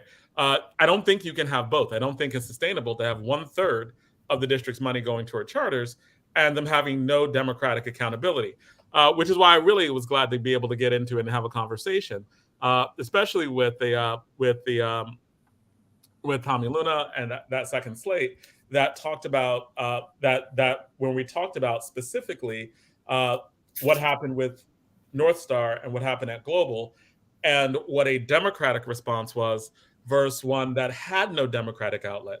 Like those kids from North Star were marching on City Hall. And I'm like, why are you marching on City Hall? There's no democratic accountability, right? Like there's nothing City Hall can do. There's nothing the superintendent can do. But they wanted some democratic accountability for like the Black teachers who they felt were being disrespected, the things that were going on that they were like, nah, we don't like this. So I think that level of democratic accountability is going to become more and more important, especially given charter schools giving a larger share or trying to get a larger share of the budget. They're trying to get schools within districts that aren't approved by the district, right? Like they're not like the board members don't approve new charter schools. They're put in. The money goes to those schools, but there's no democratic accountability. And so when they're talking about efficiency, well, in 5 years, well, they don't work. That's not democratic accountability, right? Because the people have no say in that. That's just a matter of just, okay, they didn't work. But if it worked and it wasn't democratic, like let's say, like in the case of North Star, did they need some remedy that couldn't be ignored? That couldn't be like, or nah, right? Because in that democracy. So what did you think about that in that conversation? And Jonathan, why don't you, as you're asking that question, why don't you introduce our guests into the conversation? We haven't done that. Absolutely, Donna. If you could introduce our guest, that would be wonderful. Because like that's always I think you give a wonderful introduction. You think I do? That's Zaid that you think gives the wonderful introduction. But we have Professor Carter off. Yeah, we're having the Professor Carter, the civic moment, that she's going to talk to us all things civic, how to be engaged, why you should be engaged, and why, and what it doesn't mean. What does the vote mean? We in at Essex County, probably in the state of New Jersey, I would say if it came out 100%, As Essex County goes, the state of New Jersey will go. But we only vote at probably 30% in Essex County. And let's hear, Professor Carter and Minister Conrad dialogue and talk Thank you. why voting is important, why you have to be at those polls, and especially when people say, my vote don't matter. Okay, so let me do this. Let me just tag on to Jonathan's point and leave you guys with this. First of all, even chattel slaves knew coming out of the system of slavery that you never give your children to the oppressors. And so what they did with a little bit of money, they identified somebody in the community that they trusted, who valued the community, who they knew would have high expectations for their community children, and would do the work necessary to do that. And what they would do is put their little bit of money together and send a person to Oswego, New York, to learn how to teach and come back to the community. But it was very important that they trust the person with their children, because they understood that whoever controls your children's minds controls your culture and your economics in your community. So I just wanted to, start with that. Now, for purposes, any comments, Jonathan, on that? No, I just wanted you to elaborate, Okay. man, because we're coming out of that section, and right. so I'm going about democracy and education. I'm doing that. Right. Okay. So first of all, one of the main problems is before you get to voting, there's some stuff that needs to happen. Civics was taken out of school. It was taught in the segregated schools when people couldn't even be second-class citizens. But as people migrated from the South, it was taken out of urban schools. Fortunately, for those who remember their lessons in the second, third, fourth grade in the segregated schools, they came up here and made it possible for the Black this and the Puerto Rican that. Otherwise, they may not happen. So having said that, the fundamentals is that, first of all, people don't know the language of government. They don't know the language of politics. So if you don't know what people are saying, then that's one of the problems too. Granted, I think the average salary in Newark is $37,000, and people are working 1 or 2 jobs or more. And so it becomes really difficult to pay attention and stay on top of things. But more so if you don't know what people are talking about. So we don't have enough time now to talk about the words, phrases, terms, and language that everybody should know, so they understand when the policies are written, what they're saying, when politicians are talking or elected officials are talking. So you understand the language. Otherwise, it's like somebody speaking Farsi and you have no clue. So at best, you'll have whatever the media says. Having said that, moving on, and again, there's a foundation before you even get to voting, and that's most of the problem. The other thing is, at the heart of this is media literacy, right? People don't, well, first of all, there's a difference between press and media. Media's job, rolling out of Edward Bernays, who was Sigmund Freud's nephew, who was the architect of propaganda, advertisements, commercials. That's where media comes out of. But the press is actually mentioned in the First Amendment to the Constitution, the First Amendment. And the role of the press was to educate the public. So when the other branches of government were acting instead or on behalf of the citizenry, they would know, because it was the job of the press to educate them. So one of the things I do in all my classes, it doesn't matter if I'm teaching paralegal studies, criminal justice, world history, in all the classes, I teach the media literacy. And this is fundamental to the whole voting, because if you don't understand where the information is coming, what the motivation is behind the information you're getting, you may be miseducated, which unfortunately is a lot. So, I always tell people, first of all, understand the difference between media and press. Whenever you're watching any media, even all politics is local, right? The program's name, who's the anchor, who's talking, and the person or the individual, the guest, like myself, right? What's the background for the individual? Who are they representing? What's the mission or the purpose of the organization that they're working for or they're representing while they're on talking? Who's funding that organization? Because that may have something to do with the motivation too. The other thing I ask people, because many of the students, when I was teaching Essex, a lot of the students weren't accustomed to giving details when they talk, because it wasn't necessary when they're talking to friends and family. But as a college student, it was necessary that you give details. So we did the who, did what, where, when, why, and how, just as writing exercises to get them to, understand that as college students, you're supposed to be able to give details. Right. Like a lot of times when I'm a debate coach, and one of the things that I teach all of my students from 7th grade on. What is the standard for evidence? What are the 3 things evidence must have? They were like, it needs to be clear, transparent, and verifiable, right?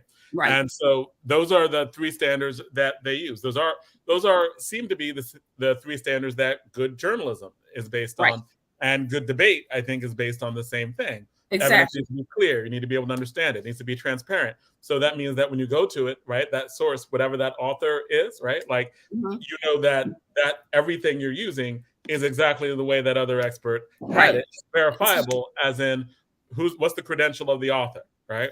What's the credential? Where'd you get it from? Can it be verified? Can other people confirm it? Can you confirm, right? Because a lot of times people put stuff online. Ed, we talk about this all the time. Sometimes you send me an article and you're like, is that real? And I'm like, no, like that LeBron James one, right? It was like LeBron James wearing a dress, and Ed was like, what? You know, what's going on? And I was like, Ed, it's a fake picture. They're sending them out, right? And sure enough, just a little bit of background was like, yeah, they're sending out fake pictures just to get likes, just to cause some controversy. So the other thing, just to end the part on the media, to make this quick, because this whole class in and to itself, I asked them to think about, will this information have an impact or influence you in your capacity as a citizen or resident? Because everybody may not be a citizen. Will this information have an impact or influence on you as a taxpayer?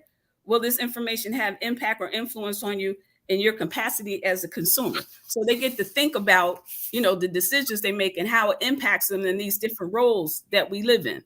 Then we talk about voting. Well, most people don't know that voting is one of several civic responsibilities we have in this country, right? We have a constitutional right. Most people know that, and they show up to the polls. However, voting serves as a significant tool in our citizen toolbox, but it's not the only one.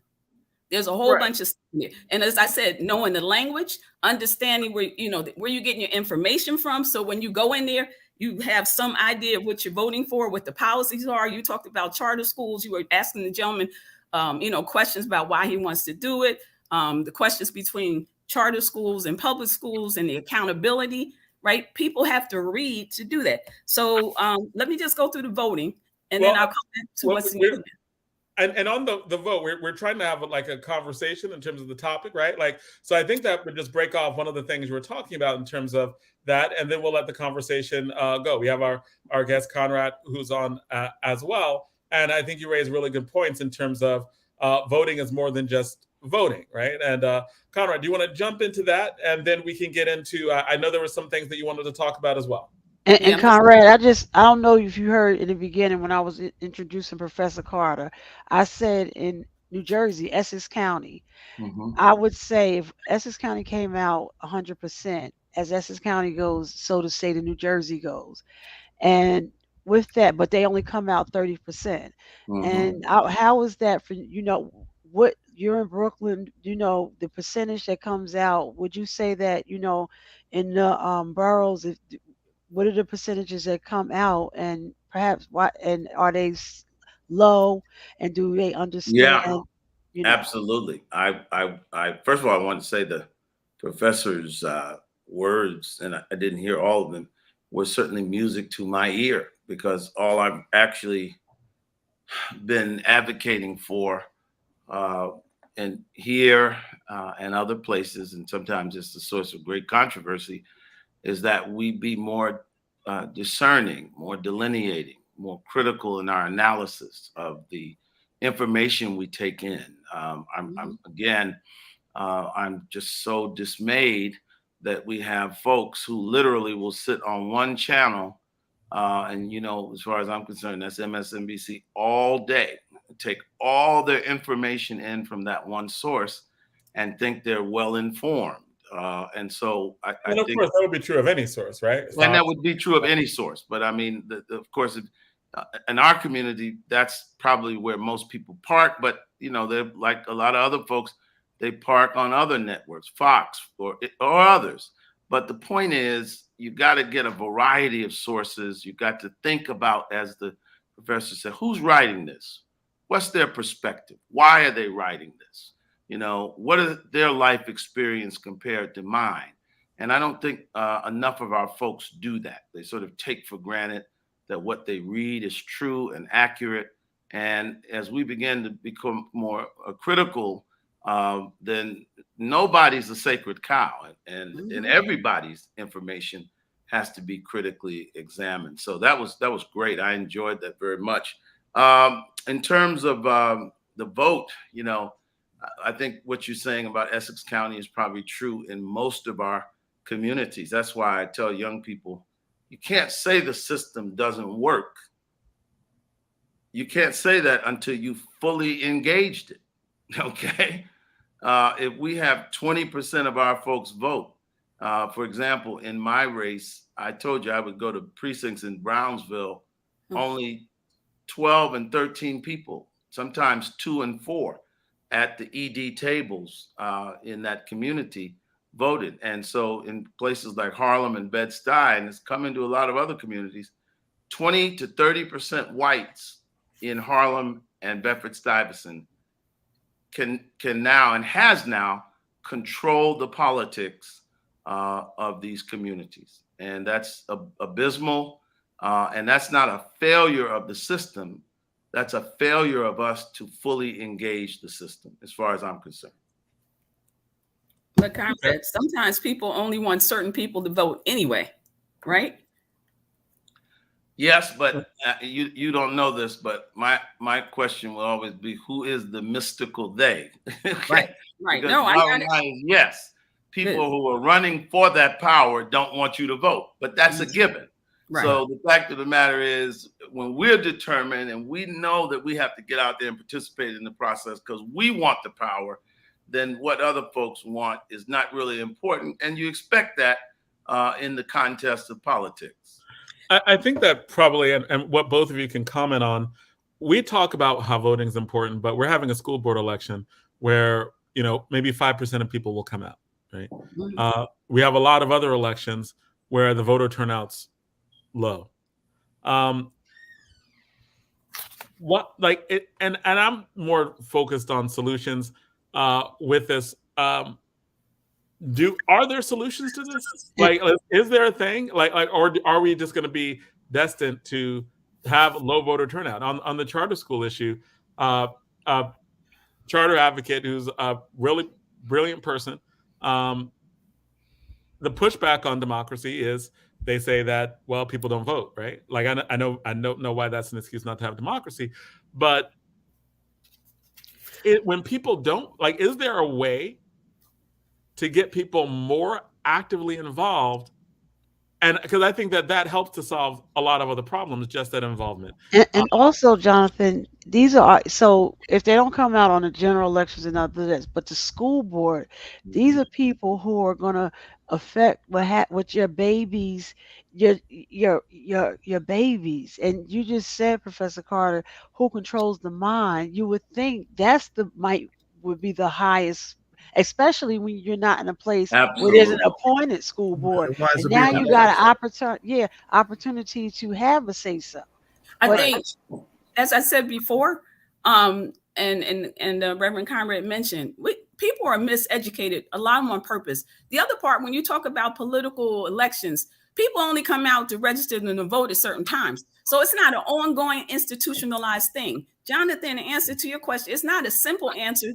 It's the results of 50, 60, 70 years and not having civics in school. And I say that because in 1947, when New Jersey, you couldn't graduate from high school unless you had civics, right? We have the best, if not comparable to the United States Constitution, because in 1947, everybody knew civics. When you have a population that doesn't understand how government is run, they, as I said before, they don't even know what people are talking about in many instances, right? Then it's not something that's going to happen overnight. And the patchwork of coming out and doing, registration right before elections, that's not good enough. People have to know what the language is. They need to understand what their power is. And I just want to run through this real quick since I have it. My list, is that okay, Jonathan? Yes. Okay. So voting, or, you have to think about, and you could do this. I talk about everyday activism because it's about teaching people that you don't have a lot of time. You just need to be a little active, and you have little tools around you can use. So I talk about You know, if you're standing there waiting for somebody, if you're in the laundromat, there's different places. You just sitting there waiting. You got a cell phone. You can start looking up, thinking about going back to the analysis. Are you voting for a party or a person? Right? What organization is funding the person? Well, I'm just saying. In terms of the list, if we could, because it's a list, right? No, it's only 5 things. Just 5 things, John. Okay, let's go. Okay. Professor, I see you've learned that you have to check in with Jonathan. I know, right? This is what y'all brought on this for. Right. You guys taking my time. Okay, now you want to look at who's funding the person. That's really important because that's going to tell you who they may be accountable to. What about the candidate? Are they knowledgeable about the issues? Is the person knowledgeable and well-informed and able to articulate a strategy resulting in changing conditions, seeking transformation, not reform, because reform means maintaining the illusion of something's going to change. Consistency. Does the person have a proven track record in social justice or whatever else you think you want for your community? Does it matter whether or not the person's spiritual? Does the person have the willingness to surround themselves with competent, intelligent, principled, and committed people that represent what you want to see? Like in this instance, we're talking about the school board. Does the candidate have a demonstrated record of community, political courage, and resilience, or do they just work for the people who do their campaign? And, first of all, most people, and I'm listening to the language today, we are not a democracy. Everybody's throwing this word around. We're a republic. It's like civil rights. It wasn't supposed to be civil rights. It's supposed to be freedom movement. So even the language we use is discouraging, right? So, Adam Clayton Powell talked about what's in your hand. What's in your hand? There's a whole lot in your hand. So go ahead. I just want to add to that. Oh, I'm sorry. Go ahead. That's no, what Zaid, you made a comment, but your mic was off, Zaid. Zaid. No, I was channeling Adam Clayton Powell because I used to love to hear him do that. As you were. Okay.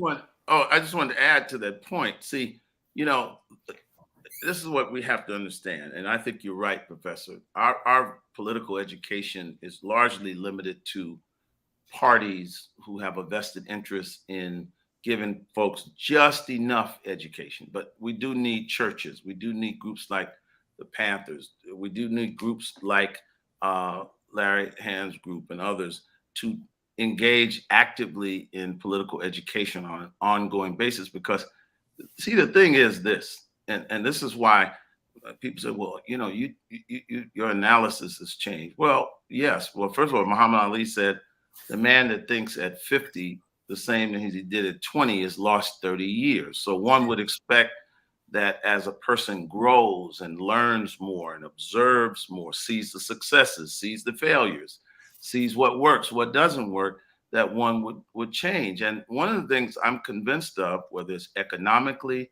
and politically, is that before we can conclude that this system doesn't work, we have to fully engage it, or engage it to a very high percentage. It's like a basketball game. You can't possibly win the New Jersey State Championship against Malcolm X or science if your coach doesn't know the rules to the game. Once you know the rules of the game, whether you like them or not, you may be like me, old school, where I don't like to see a player turn the ball over like this and go for a lay. I would call that turning the ball over.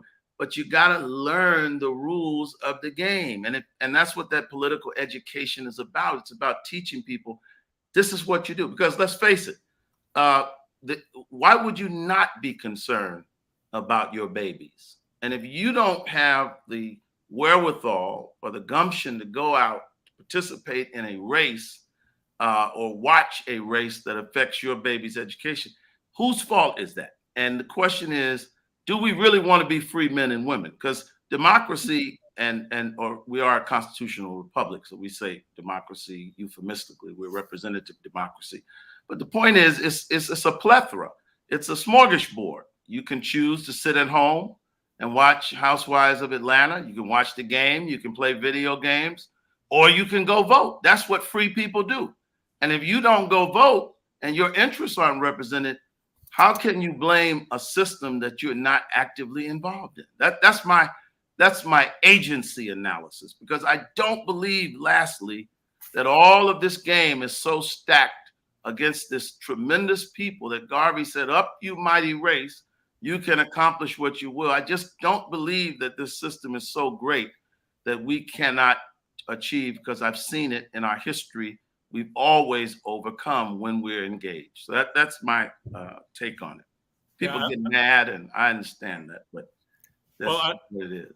I like when you're talking about civics education in the United States being taught in 1947. There was higher participation, right? Just basic civic knowledge and participation, and why it's taught, why it's not taught, because a lot of people just don't know. Is the conclusion, though, that if you're not involved, then it just doesn't matter? Just work with who you have? Well, as they said in the 60s, you're either part of the solution or part of the problem. I mean, if you have the ability to participate in your school system and you choose not to, then you actually have made a choice as a free person. And I'm convinced that in the Black community, when we see people walk dogs, they don't clean up the mess, they ride out of their car, you see them riding down the street in Newark and Bedford-Stuyvesant, they put the chicken dinner and the refuse and the styrofoam right on the street. People are making choices, and they are living with the consequences of those choices. And so we have to make better choices as far as I'm concerned. And if we make better choices, I think we can change our reality. I think that goes into what our next guest is going to talk about. I think one of the things that what both of you were talking about, there was a philosophy that came up in the 90s. It was called communitarianism, right? And communitarianism was like, there was a concept of rights, but they were trying to deal with the problem of their rights, but people don't recognize the corresponding responsibilities that they have with those rights, right? And there was an entire movement of political philosophers in the 90s, early 2000s, to talk about all of the problems that we have, not from a right or left point of view, but from a practical point of view. And I think actually thinking about it, Reverend Tillard, I actually think you would be very interested in a lot of communitarian philosophers. Michael Sandel is one of them.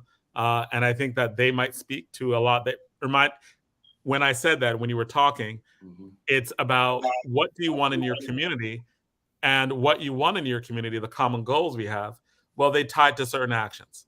So if we want a world that, if you want to have a really good education, you're gonna have to pay tax dollars for it.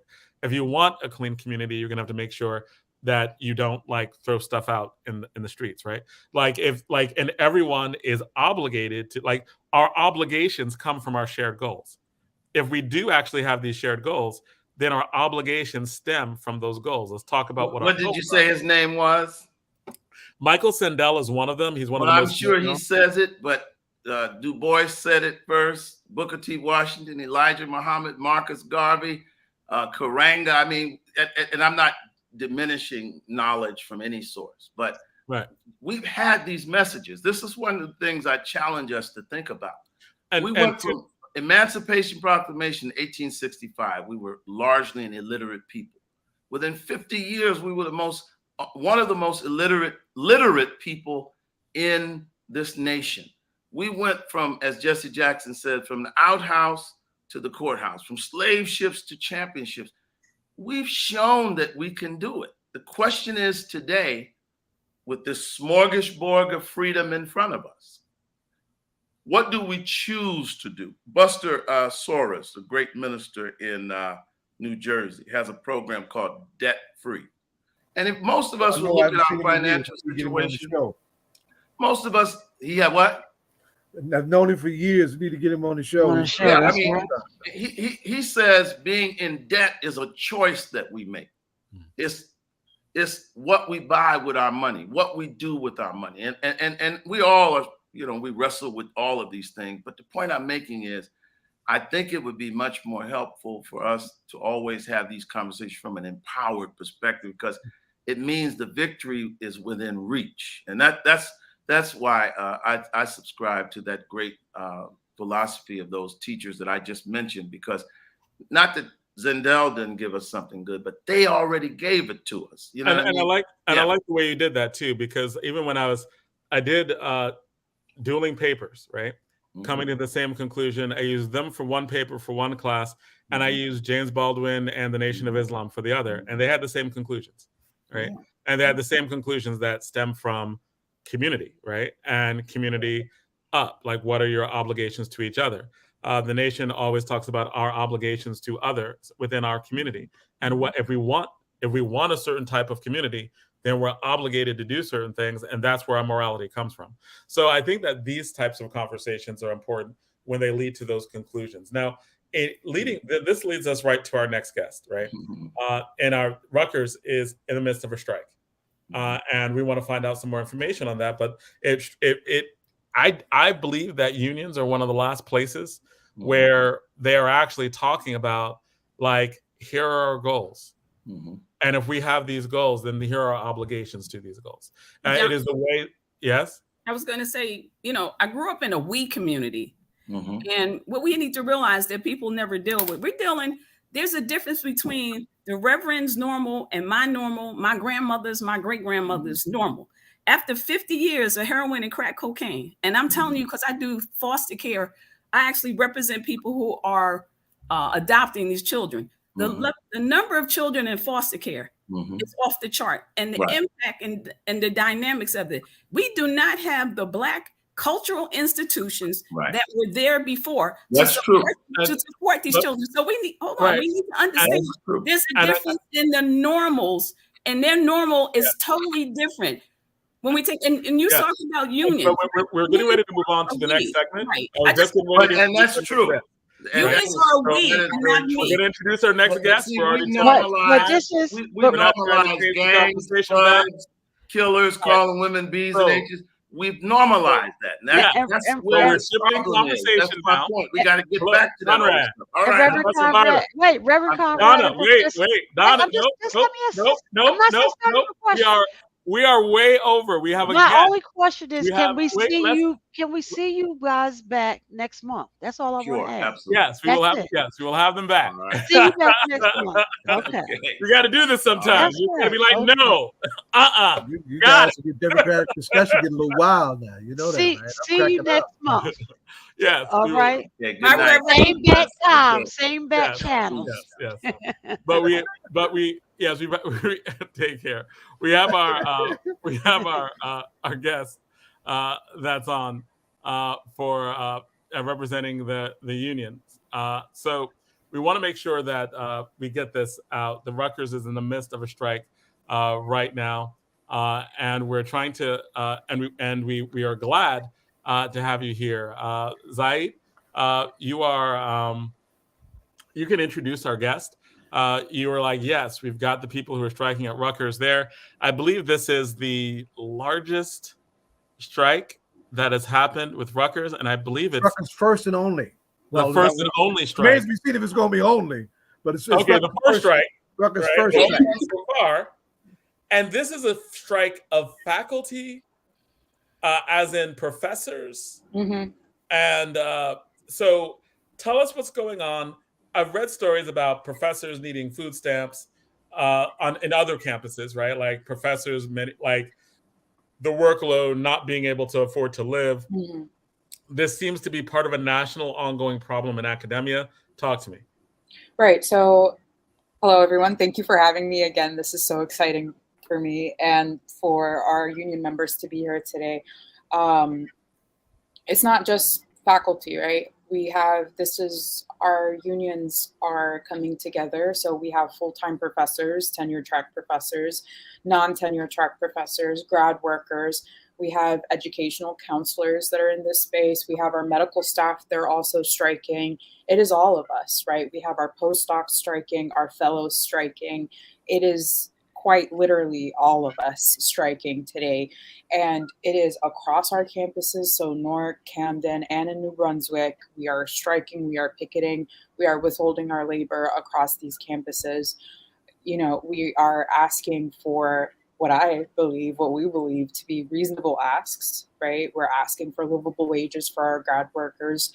We're asking that our fellows be recognized as employees so that they can get insurance. We're asking for pay equity and pay parity for our part-time lecturers. Right now at Rutgers, teaching a class as a part-time lecturer, you get $5,000 for teaching that class for the whole semester. So you have 75 students here or 100 students in the class, you're still getting paid $5,000 and you're not getting health insurance through the school and you're not being recognized as a state employee, right? You're not getting childcare services. That's one of our demands. It is, as you said, we are at a point where it feels like the universities and their once like glamour and grandeur are collapsing, and we're demanding that not continue to happen. We're demanding that our students have instructors that can pay attention to them without working second and third jobs. We're demanding that our workers are recognized as workers. And if we can push this through, I truly believe it'll be like a transformative change for all of us. We already have unions, academic unions across the United States reaching out to us and borrowing from the language of our contract, right, to push for their own demands. So what? All right. So, and I know this might sound redundant, just in a short way. What are the demands? Like, what are the major demands that are going on? Is it economic in terms of wages? Are there other things that are involved? Because I think that the demand might be more complex than I'm imagining. Yeah, they are both economic, and so it's gotten complicated because we are now bargaining down in Trenton. So the governor has gotten involved, and the governor's team has separated our demands into economic and non-economic demands. The economic demands have to do with pay parity and pay equity for our part-time lecturers and our tenure track faculty and non-tenure track faculty. And I'm going to stop you sometimes just to Yeah. get clarification on a particular point, right? Mm-hmm. So you're saying that there's pay equity with tenured and non-tenured, or there's pay equity with who? What does that mean? So we are pushing for what our part-time lecturer union has called fractional appointments. So to kind of get them up to where they're being paid livable wages for the work What that are they they being do. paid now? Like the part-time lecturers, what is their pay? Why is it an issue? $5,000 pre-taxes for a 3-credit course. Per so week? they have. Oh no, that's it. That's the semester pay. Oh, wait. Okay, see, this is why I needed you to break it down. Yeah, right? yeah, no, I get it. You're I like, get it. oh, we're pay parity, and I'm like, No, okay, yeah, I'm not really understanding. Jonathan, You said $5,000 for a whole course? Jonathan, now, we're much older than these sons, right? Right, but we were taught that education was an investment in the gateway to a solid, lucrative life and whatnot. Nope. Our kids, her age and down, are losing their damn minds because they can't afford it. And while they're trying to go through it as education professionals, they can't even pay their goddamn bills. It's ridiculous. Oh, wait, stop. Wait. I must not understand something. I'm missing something, right? $5,000 whole semester. No, wait. You're talking about professors who have their master's degree. Who have their PhDs. Oh, no! Professors who have their PhDs. Grown adults with jobs and families, children to take care of, having to teach 3-4 classes to have even somewhat of it. We're in New Jersey. Who's surviving off of that? So if you have a doctorate and you're teaching 4 classes, you're making $20,000. Yes. Yeah, So you heard her.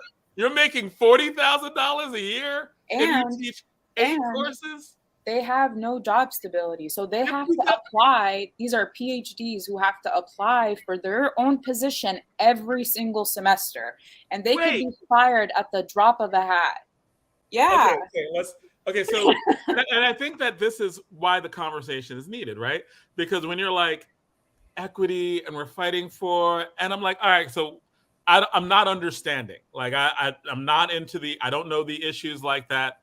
I do not understand. But what you're telling me is there's some really angry PhDs out there with $200,000 of student debt to institutions. And that's just one element of what we're talking about. Yeah.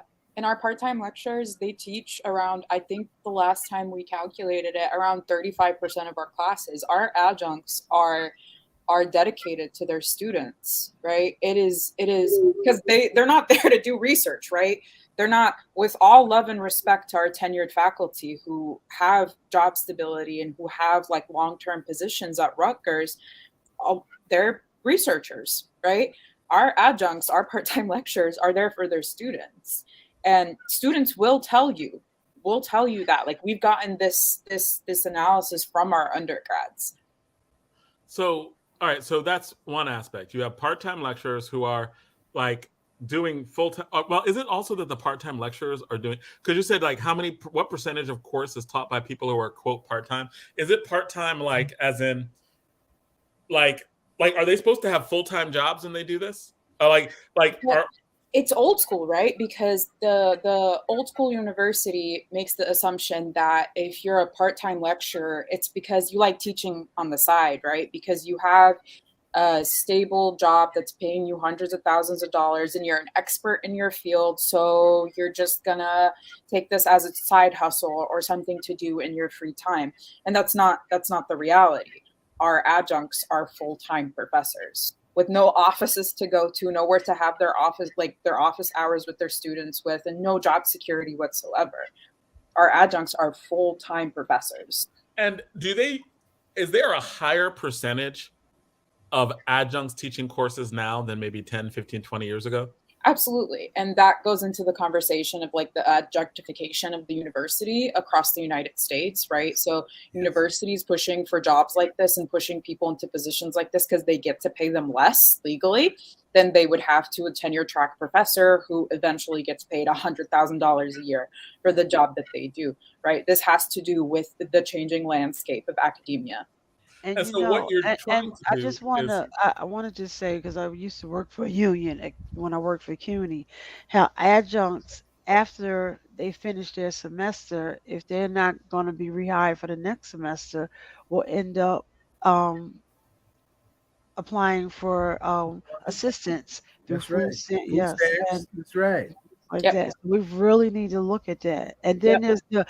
then there was a constant battle sometimes between adjuncts, because you have adjuncts who would like that to be a pipeline to a tenured position, but then you have other adjuncts who would want that as their part-time job forever.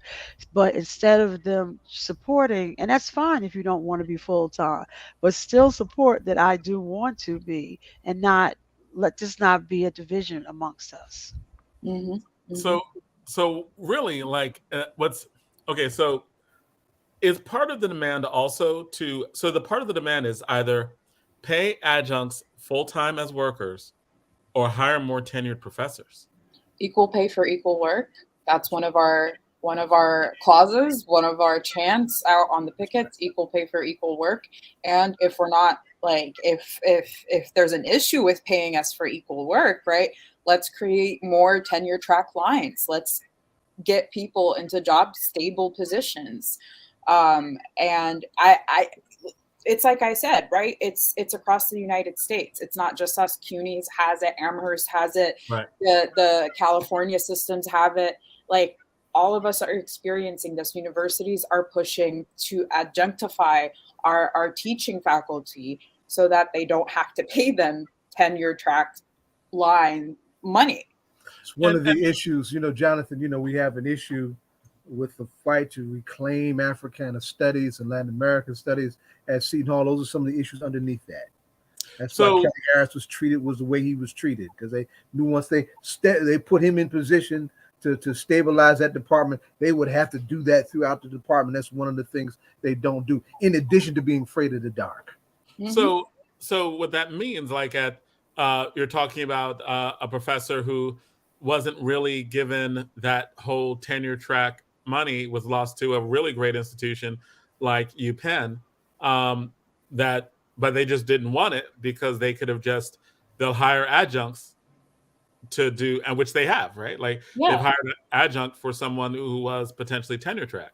And you make it even more complicated, right? Where for grad students, so I'm a PhD student, and there are some semesters where my funding doesn't come through for whatever reason, so I'll have to take a part-time lecturer position or 10 to make ends meet, right? So they'll pit us against other part-time lecturers and say, oh, there's only so many positions for us.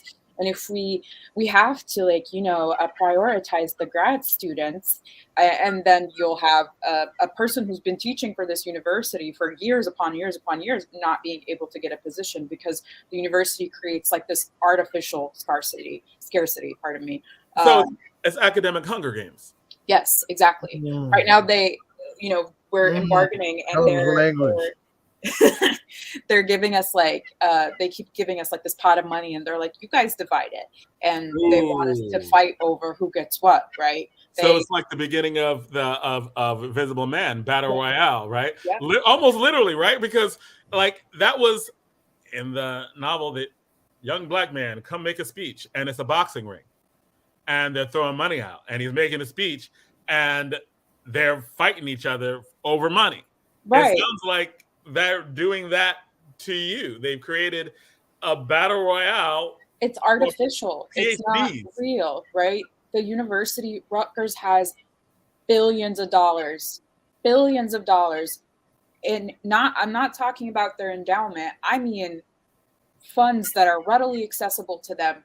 They have the entire ability. Rutgers has the money to do this. But here's a question I don't understand. Right? And it would only take a fraction of the money that they have in great excess. But here's the thing that I don't understand.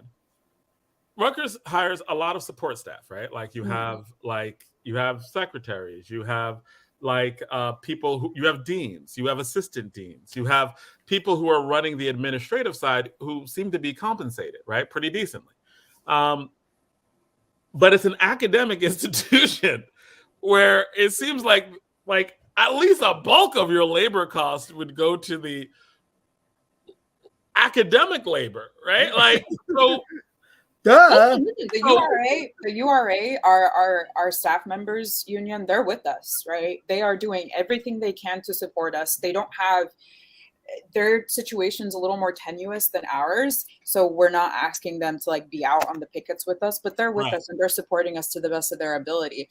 And again, this like Rutgers has the money to hire them and to pay us well. Right, because and the reason why I brought them up is that when you have jobs that are like regular jobs, you have to pay regular people regular money, right? Like it seems like they understand. What's wrong with that?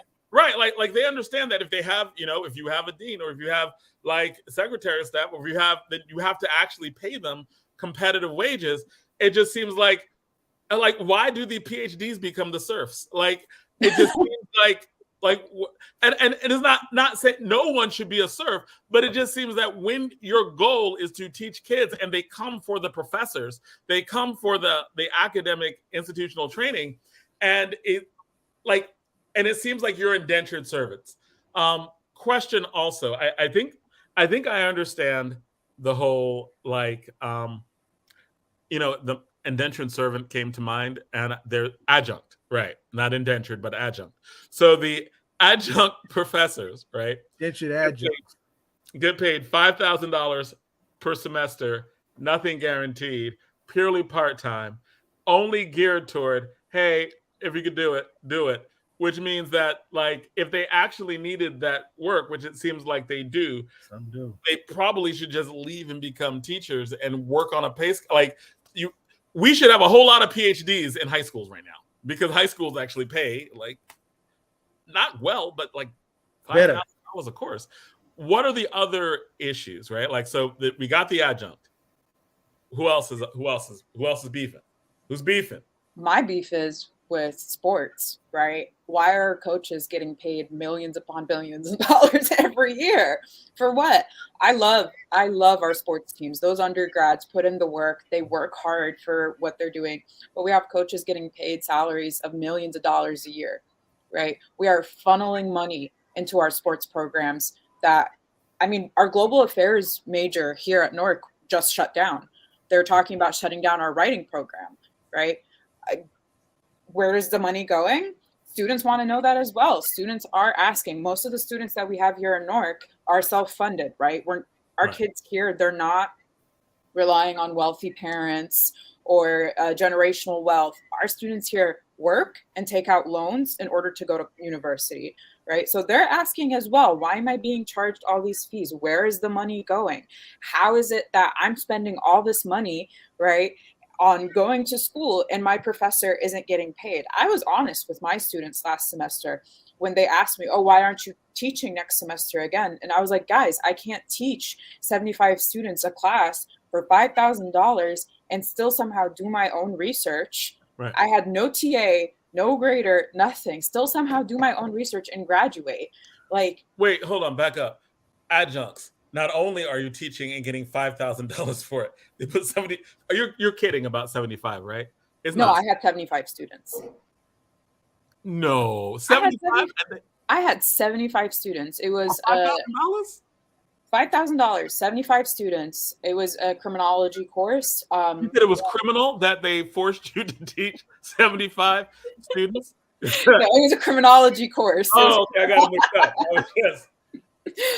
Right. So I had to be honest with my students because I set a status quo for them in the beginning of the class where I was able to provide them with consistent feedback with like, you know, I would go in on their essays and be like, here's where you need to step in, blah, blah, blah, blah, blah. And then as the semester went on, I wasn't able to give them that sort of energy anymore. And one of my students. Hold on. I'm sorry. Wait. Okay. So, because I'm petty, I did the math. Uh-huh. You got paid $66 a student. Yeah. $66.67 per student. Listen, a lot of that. For the whole semester. I know. Our students, listen, I love my students. Crazy as hell. Teaching is sacred work. It is God's work. Absolutely. I love teaching. I love doing it. But and Professor, and that's the problem, because I've always believed schools, institutions are very safe places for students. And the relationships that build, you're also a social worker in that class. And when you're torn from that student, a lot of things can happen. You know, that student may not continue to be successful. So to think that it's just almost a transaction and anybody can do it, that's not true. You know, students adapt to different types of different types of styles of teaching. So it's very important. You know, I can remember my mother being at Essex County College when they moved from Clinton up into the new building, and how some of her teachers I knew, because I was with her in her classes, were there for 20 and 30 years, and it's just it's sad what's going on. No, I agree. I see a question in the chat about whether we have a list of high administrative salaries. We have access to some via Oprah, yes. We have access to President Holloway's salary, his team, our bargaining team. So David Cohen, who's been bargaining with us for the last year, we know what they're paid, and that's all publicly accessible information. But I just can't get over you getting paid $66 per student. They were worth it. I will say, again, sacred work, God's work. They were worth it. I just could not buy groceries and teach. No, I mean, they don't have a right to ask you to work for $66 per student for a semester. That's kind of crazy. You know, what's interesting is that as I'm listening to this, is that if Donald Trump can turn around and sue Michael Cohen, what I don't understand is that if this lack of pay parity has been going on, and you guys have never went out and actually went out and protested about it, I don't understand why you guys, just don't go ahead and file a lawsuit and take them to court, because the governor has already said that he wanted them to negotiate with y'all, one, in good faith, and two, he wanted it done in short order. Yeah. So we tried. We tried. But that's my point. And I don't understand why, if Rutgers is playing this game with y'all after being given a directive by the governor of the state. And I'm a graduate of Rutgers University, just like Zaid. All right, that's right. And I know the amount of money I paid for my degree. I've got 3 of them, right? So I know the amount of money I paid. And it was not cheap. And so and this is embarrassing, right? To know that my professors at my school was not being paid adequately. That is $66 a student, Ed. That's embarrassing. But see the thing. What makes this infuriating is that we're embarrassed, right? But Rutgers should be embarrassed. Absolutely. From the top down. That's right. How you gonna call yourself one of these highfalutin, once upon a time Ivy League schools, and you're treating people like shit? Right. I mean, we tell them you're not going to be able to recruit researchers. Grad students are not going to come to this university when they're not being paid living wages. We cannot survive on the wages that this university provides for us. Adjuncts are not going to teach here anymore. People need to eat, right? It is bare minimum that people are asking for here. People need to eat, and Rutgers is not giving us money.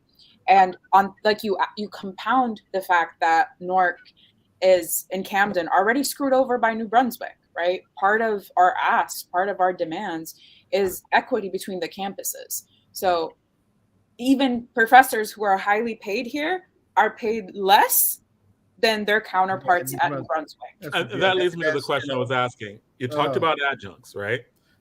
What are the other sections of demands? Are there other groups of people who are being economically undervalued? As in, like, are there tenured professors that are being undervalued that are part of this? Like, who is part of the strike for economic reasons? And then what are some of the non-economic reasons? So grad students, our grad students are paid right now $29,000 a year.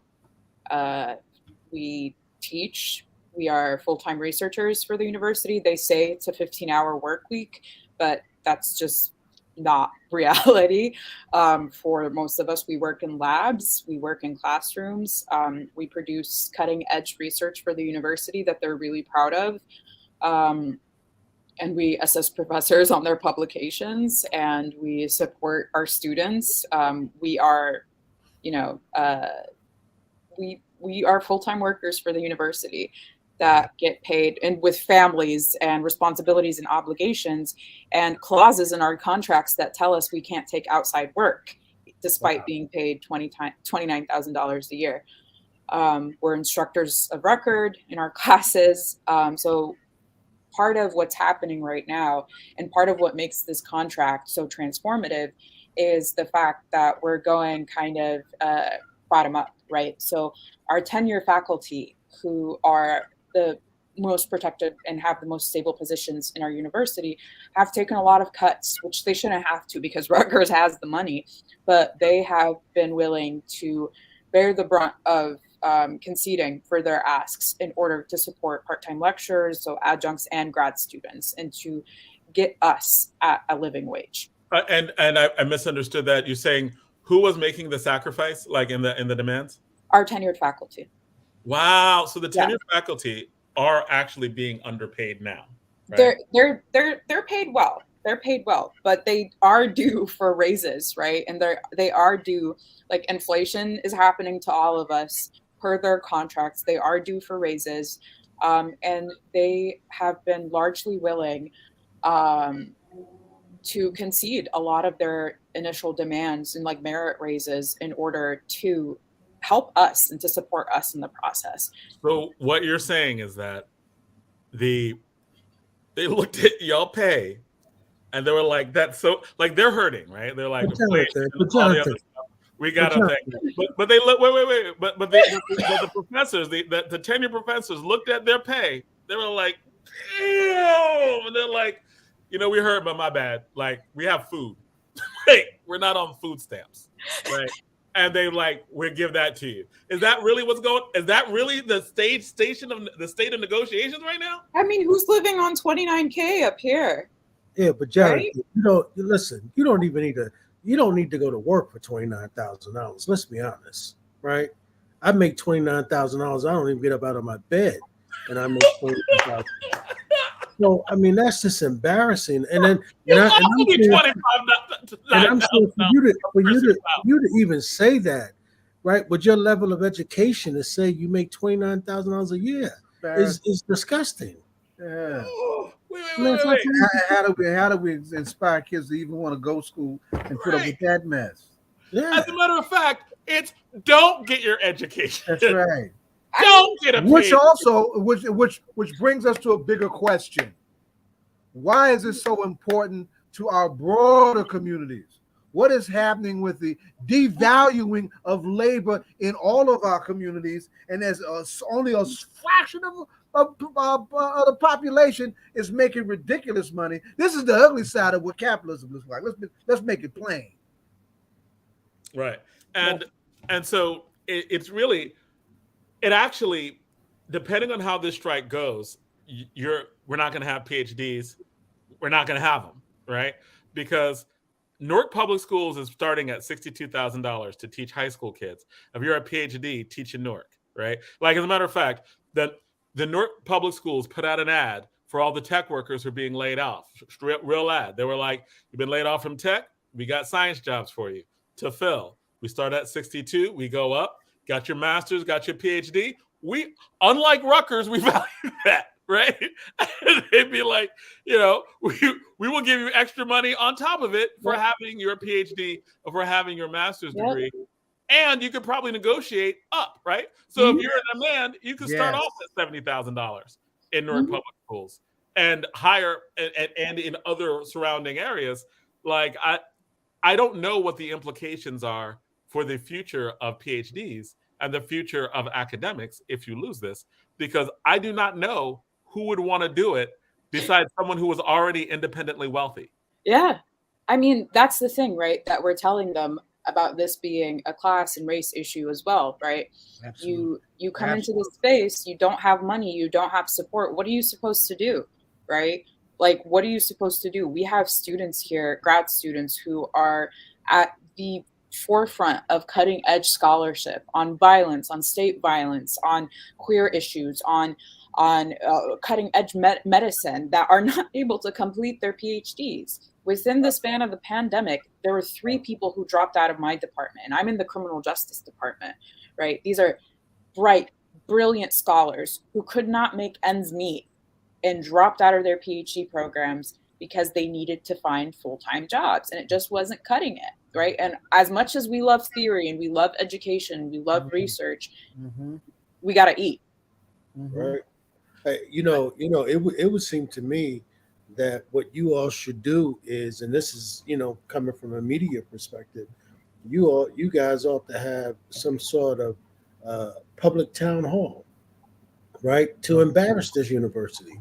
Because it seemed to me that, and I would invite the governor, I would invite all of the press, I would invite all of the politicians, right? Because it would seem to me that this university, for some reason, they know the right thing to do, and I'm just saying, if folks hear that you're making $29,000 a year, I mean, people would actually, literally say, close this university down until they pay y'all, right? Jonathan, he says all the time about the kids.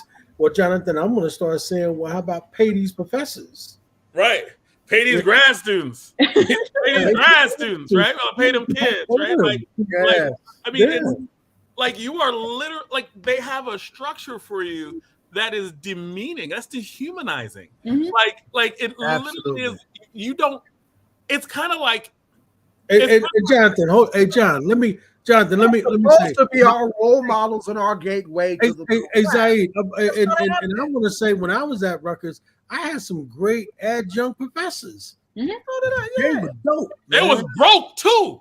I didn't know that though. But you know what? There was a time where we looked at our educators very differently, because and teaching was the point, Donna. to go into the education field was very sacred, and you will look very highly upon. And now it's diminished. It's been. No, Donnie, we're saying. No, I was saying that they have really diminished how important education is, from revolving doors to the salary. It's challenging, and to, like you said, Professor, what Professor Carter said, what was it, $15 a credit, and look what she paid for law school. That's right. And now the monies are or even, even looking at, you were saying, look at this general workforce where the CEO used to make, what was it, like in the 70s, maybe 30 times the average worker, and now it's like, what, 300 times the average worker? Mhm. Was the theory always, and what did this change, that you're, as a grad students, you were supposed to be dirt poor until you finish being grad students, and was this supposed to be paying your dues traditionally, Right. and So now it's kind of multiple like not hazing. economically feasible? Right. We have faculty members who are, with all respect, love and light, dinosaurs.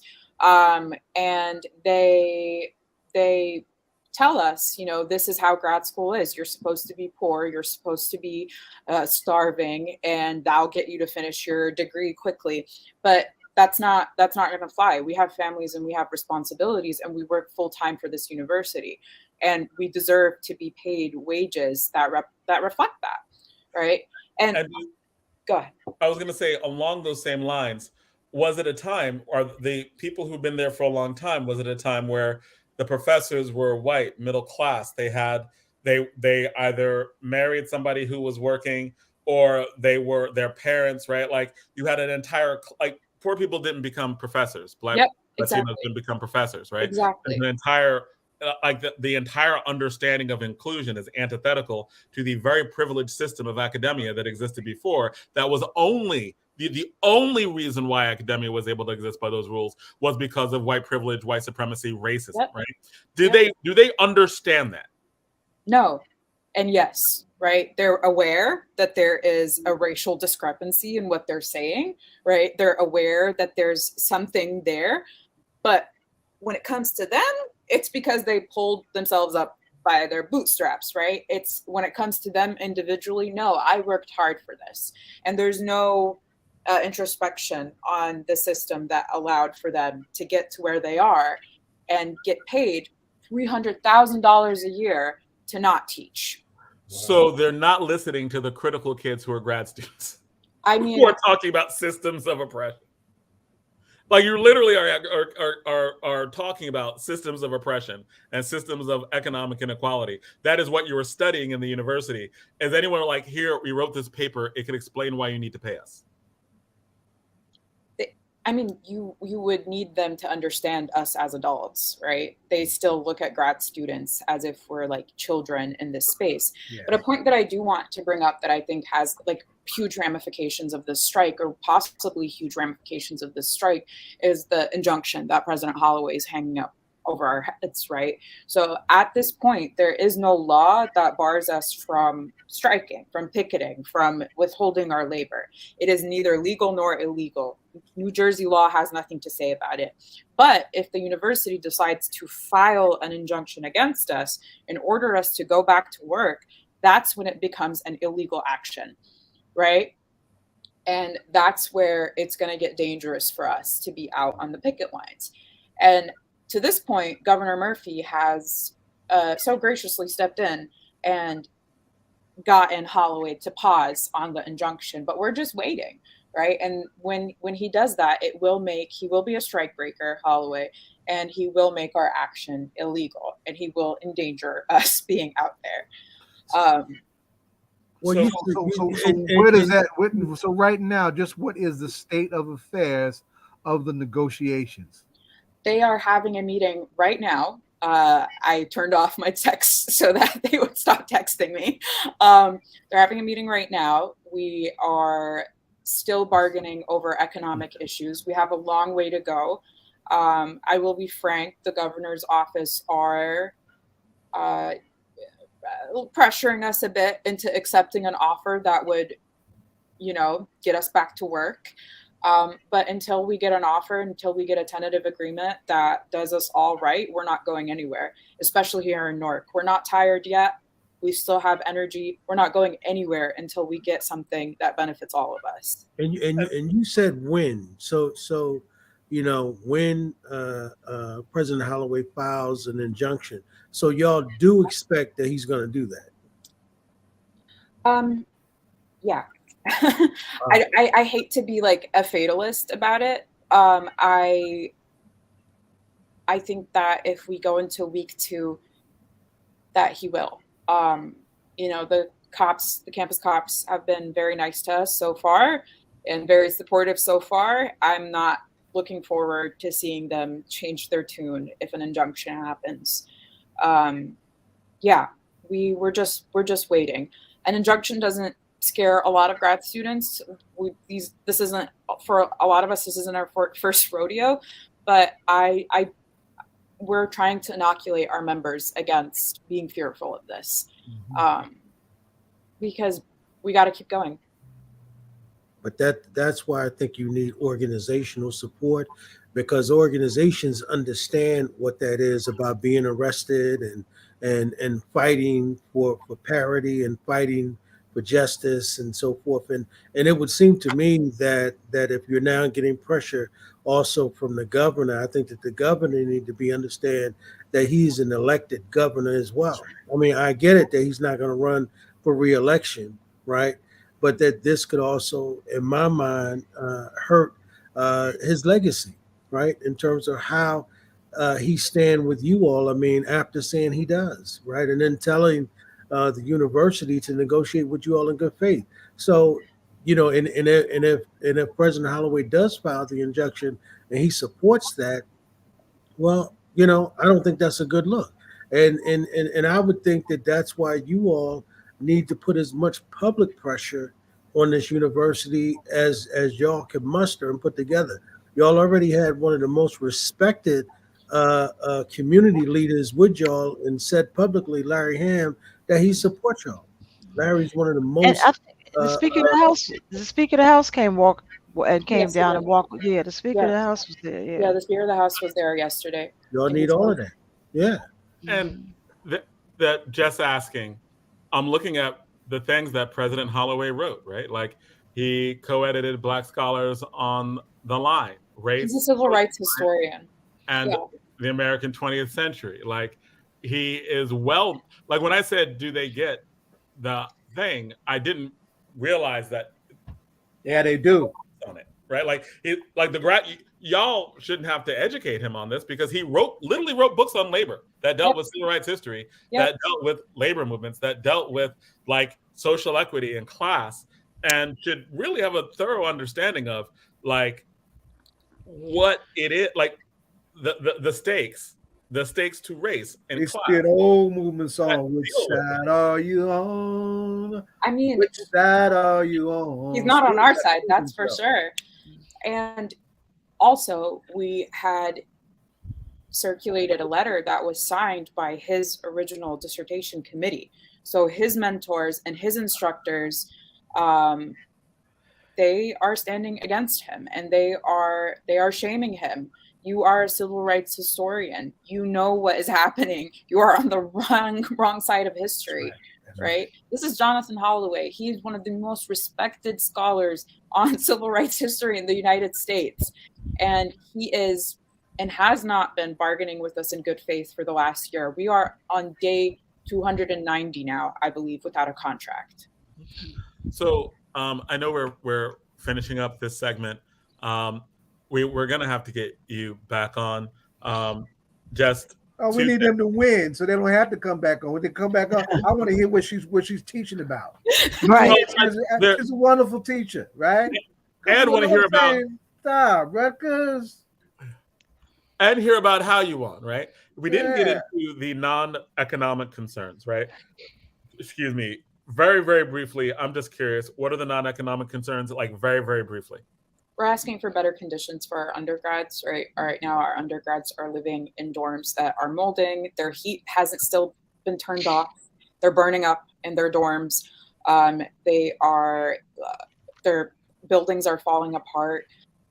They're asking for a rent freeze. So Rutgers is the biggest landlord in New Jersey. So we're asking that they, New York.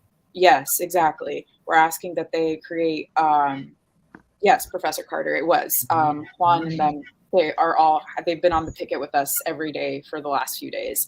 But yeah, we're asking for a rent freeze this is in partnership with New Labor and Cosecha, who are out with us on the pickets every single day, and they have been for the last year. And our bargaining workers showed up today. Some CWA folks showed up today. Yeah, they did. Yeah, We had some other folks schools over from from New the York showed up Bronx. today. Yeah. Yeah. And I know because we definitely need to. And so thank you for that. We definitely I'm very proud of you, sweetheart. You know I got definitely your back. appreciate having you on. Thank and who's your favorite hip hop artist, individual group? Who you And love? and let me say, God is on your side. Y'all had the best weather to strike in this week. There. Or I don't know, it's hot, so maybe. Right. I've been fasting all week. It's killing me. Y'all. It's killing. I'm so okay. Right. Well, there's no rain. Some it was good conditions, but favorite hip hop artist, individual group. I have been listening to a lot of Jasmine Sullivan recently. Those deep tones of hers just bring me comfort. So a lot of Jasmine Sullivan, and I appreciate y'all so much for giving us the platform to talk about this again. Well, one day I'm gonna tell you our Rucker story. Yes, sir. Well, we Not definitely now, though. And we got to have you back, right? We got to have you back to talk about this, and however the strike goes, we need to have you back to talk about. Well, not only to have you back, what we want you to know is very clearly that all politics are local support you all, and that we stand with you. And as my brother Zaid always says, that this is a platform that beats the drum. Right. Yeah. So anytime you guys want to report out to us, don't hesitate to give Zaid a call, or Jonathan, or anybody here that you can reach, and we'll make space for you to come on, because $29,000 is ridiculous. $66 a student. Damn. Wow. Yeah. Look, that's a t-shirt. I wonder you can make $29,000 laying in the bed. I'm like, okay, right. That's crazy. All right, yeah.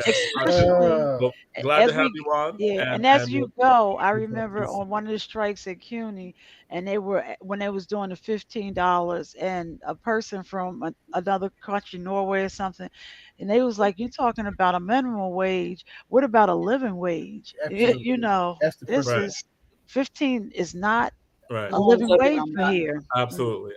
But thank you so much for coming on. Thank you. Take care. All right. So, DJ Rhino, what's up, man? Peace. Good. How do you know how DJ Rhino follow that? Yeah, DJ Wright, I could wait to talk to you. Yeah, just a lot going on. What you got going on, bro? Not much, man. I was just right before I tuned in, me and my man was just going through a bunch of cassette tapes, man. Y'all remember the cassette tapes? Cassette tape. We don't remember no cassette tapes. The Red Alert cassette tapes. Yes. My kids were Listen, we used to throw the Walkmans on. You used to throw the tape in there. 70s and on 80s. the bus, on the train, wherever. Be rocking. We used to give Malcolm's cassettes to all the DJs and whatnot, and then of course, as the years go by, Malcolm is the most sampled out of all of our freedom fighters in hip hop. Oh, wow. And then also the minister, because when we were coming up, me and my crew hitting Descent, we would be up early in the morning in the freezing cold, sitting in the car listening to Farrakhan. Well, Farrakhan was still alive. Yeah, man. We used to be up early in the morning listening to Farrakhan, man. You know what I'm saying? And we also had his tapes too. So yeah, that was a thing for us, because in Public Enemy was, they were sampling Malcolm X and they were sampling Farrakhan too. What's a sample? What's a samples? A sample statement that's Farrakhan that you can think of that Farrakhan. What's one of the things that Farrakhan said that's sample? Oh man, I can't think of any other popular ones right now. I can think of the ones that me and my crew used. Me and my crew used one for a song called "Put 'Em Up," because the song was basically about using your hands instead of guns. Okay. So we had used the part where he was talking about how they put the gangs. They created gangs out of these organizations that we had in the hoods. And then they gave the gangs guns, and that's how we ended up turning against each other. You know what I'm saying? So I don't have a word for word, but it was speaking on that. You know what I'm saying? And what about Malcolm? And he said, what about so sample many, Malcolm? so many from Malcolm, man. I mean, of course, from by any means necessary. The most sample By out of any Yeah, means necessary. Oh, and you know what's I'm really like watching The Godfather of Harlem and watching it, and that's on fiction. the song that's coming, the song when it's coming on, what you call from Florida? Self-destruction. No, well, not The Godfather of Harlem. Open up my window No, what you again. say? Self-destruction starts with Malcolm Yeah, X. no, what you say, Zaid? Open up my window again. Yeah, I can hear but the them rapper from falling. Florida, who's doing the song. Derek, who's the rapper? Talking about Rick Ross. Rick Ross. Yes. Oh, that the way they caught that and the articles, but when they had whatchamacallit playing Bumpy Johnson, but when they in that last part when they catch him and win, that right there, that needs to get an award. Rick Ross, they and now the last one, Snoop was on one of the things before Malcolm got shot. And I'm just like, this whole thing, the art, when they sat down to do this project, I would love Zaid for you to say how much of it, because they did the part, they said it was some port brothers from Newark that was going to All kill that happened. Malcolm. But right, but how much of it, I know you get artists, creativity, but I would love for you to talk one day, you and Rhino talk about how much is that Godfather Harlem, how much of it is true, and how much of it's not. Mm-hmm. That's a whole another thing. And it's the hip hop artists that and The hip hop 50 is great. but these hip hop artists like 50 is he just did the BMF. 50 is telling our stories. Detroit. He is really telling, and that's good. He's telling the stories from the hood, if you will. And I'm glad he's doing it. And nobody else. He did the Isaac Wright story. Mm-hmm. 50 is listen, I don't know. As long as we continue to get more of our people to tell more of our stories, that's right. then we'll be good. You know what I mean? Because there's a lot more stories out there that need to be. We all got. I have like 20 questions from you from the BMF because now I understand. And you was talking about how they're down in ATL. They're literally telling everything they're doing on the rap, and I didn't, But when I watched the BMF and the brother, the ATL and all that stuff, I was and at those parties and all those, Megan and all of them, hip hop, Little Wayne and all of them were always there and everything. I was like, wow. But 50, and you just see 50 cents come up. And I'm like, I'm glad that we're telling our own stories. But I think Rhino is correct though. There's so many other stories. Yeah. Because I think that was the issue the mayor had with that series when he talked about it. He said that seems to be the only story that with BMF. Yeah, not just BMF, but he's talking about just the street stories. Right. The story. Right. And my thing is this. My thing is this. I appreciate those stories because they're true stories that come out of our neighborhood. You know what I'm saying? There were some negative things that were involved, but they're our stories. And before we had anybody telling those stories that came from where we come from, it was always, the white mafia stories, the white mob stories, right, like that. So we get our own people to tell our own stories that are like that, the crime stories and stuff. Right. But out of those crimes, also more than just crime stories. That's but out of those we got crime stories, like the Godfather Harlem is Bumpy Johnson, but the thing about it, he's telling Bumpy Johnson, but you gonna go pick up a book on Adam Clayton Powell watching this. You're gonna go pick up a book on Malcolm X watching that. You're gonna go pick on about Mamie Johnson, about his wife. You're gonna go. Bumpy Johnson is almost in the background, and he put to the forefront, and how he played the part when Malcolm got shot, and right before Adam Clayton Powell and the president were in the chambers talking, and the president looked at Adam Clayton Powell, and he was like, "You look despondent." And Adam Clayton Powell, the character, was like, "I'm just having one of those days." And then the president said to him, "Keep the faith, baby." Okay, now I'm remembering you saying that's Adam Clayton Powell. I go pull up the no, but the story is told, but they're doing it very smart. That they're telling everything that was going around that you might not have known about how Right. instrumental Adam Clayton Powell was. That's what you're doing. That's a better way to tell that story, because there's going to be some people that are not going to be so tied into the crime part of it, the crime part of the story. You know what I'm saying? They're going to want to know something else. You know what I'm saying? And so I'm gonna tell you, the issue that I had with the show was how Powell was treated, because I think out of all the characters on the show, Powell was almost caricatured. And Powell was a giant, giant. You know, so that was really my only issue with the show. But but all your points. And you watched the whole season to Malcolm got killed and everything. But here's the problem, Rhino. So the Honorable Elijah Muhammad talked about when I was in the Nation of Islam as a young man, like 40 years ago, maybe 50 years ago, because I was 12 when I joined the Nation of Islam. So, and I'm 61 now, right? So when I joined the Nation of Islam in the 70s, the Honorable Elijah Muhammad talked to us about subliminal seduction. And and then Minister James Shabazz used to always talk about how Superfly, the Mac, created more pimps and all of that. And the mayor talks about how, you can't necessarily be what you don't see, right? So that stuff is very influential to young men, right? Like you see on popular news, like if you saw the news this week, there was a young black man who had killed 2 people. And a psychologist said, well, where do you think he got that from? Shooting somebody in the head standing right next to him. He referred back to New Jack City.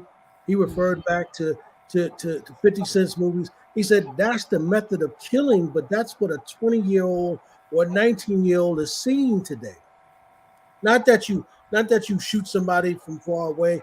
No, you stand right next to him, blow his brains out, and murdering people today is the call of the day, right?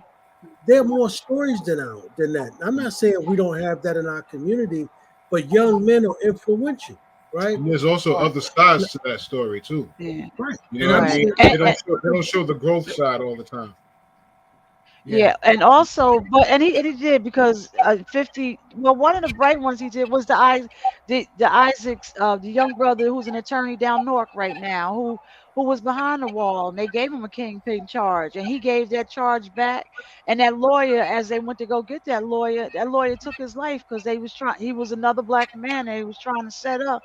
But that young brother right now is sitting. He works right down on Park Place with whatchamacallit, and he's an attorney who gave back all that time and got his law degree. I think it took him like 9 years to get admitted to the bar because they kept pushing it, but it's a great story. So but the Godfather, and they said how much Rick Ross and them had, and the music and the song that Snoop did. I was really pleased with that, because I've never heard Snoop speak to issues and stuff like that. So, well, listen, y'all, we out of time. So, Rhino, we're gonna let you have the rest of it. Yeah. Real quick. LL just put up August 5th. Don't call it a comeback. The Rock the Bells Festival, Forest Hills Park, August 5th. He didn't give out the lineup yet, but that's when it's going down. August 5th, same spot, Forest Hills Park, Queens, New York. So make sure you get your tickets now ahead of time, because it's celebrating the 50th this year. So everybody gonna be there. Yeah, it's gonna be crazy. And once he lets out what the lineup is gonna be, the tickets are gonna go. So get them early. Also, that's coming up, celebrating the 50th of hip hop in June 17th. In Atlantic City is going to be a big hip hop celebration. Red Alert's going to be DJing. One of the hosts there is going to be Lady B, the classic, legendary pioneer Lady B from Philly. She's going to be there hosting. It's going to be a Juneteenth celebration as well, Black History Month, Black Music History Month of that month, June. June 17th, again, that's a Saturday. It's going to be in Atlantic City, Jim Whalen Boardwalk. It's going down. It opens at 6 o'clock, showtime at 7 o'clock. The tickets are going to be anywhere between $55 and $175. So again, for this one also, go out there, get your tickets early. June 17th in Atlantic City. It's going to be the huge celebration for hip hop's 50th anniversary. And that's it for me. Check me out tomorrow, twitch.tv/Rhino CMZ, 3 p.m. for the shakeup. Thank you, Rhino. Right.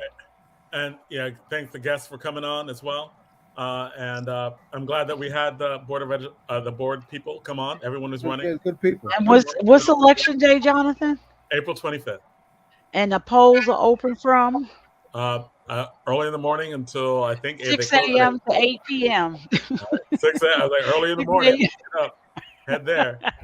6 a.m. to 8 p.m. And always remember, you want to vote. And if you have a problem, they don't have your name on the ballot, ask for a provisional vote. And we'll talk about that as we get up to the vote, about if you have challenges at the poll. We'll talk about that more.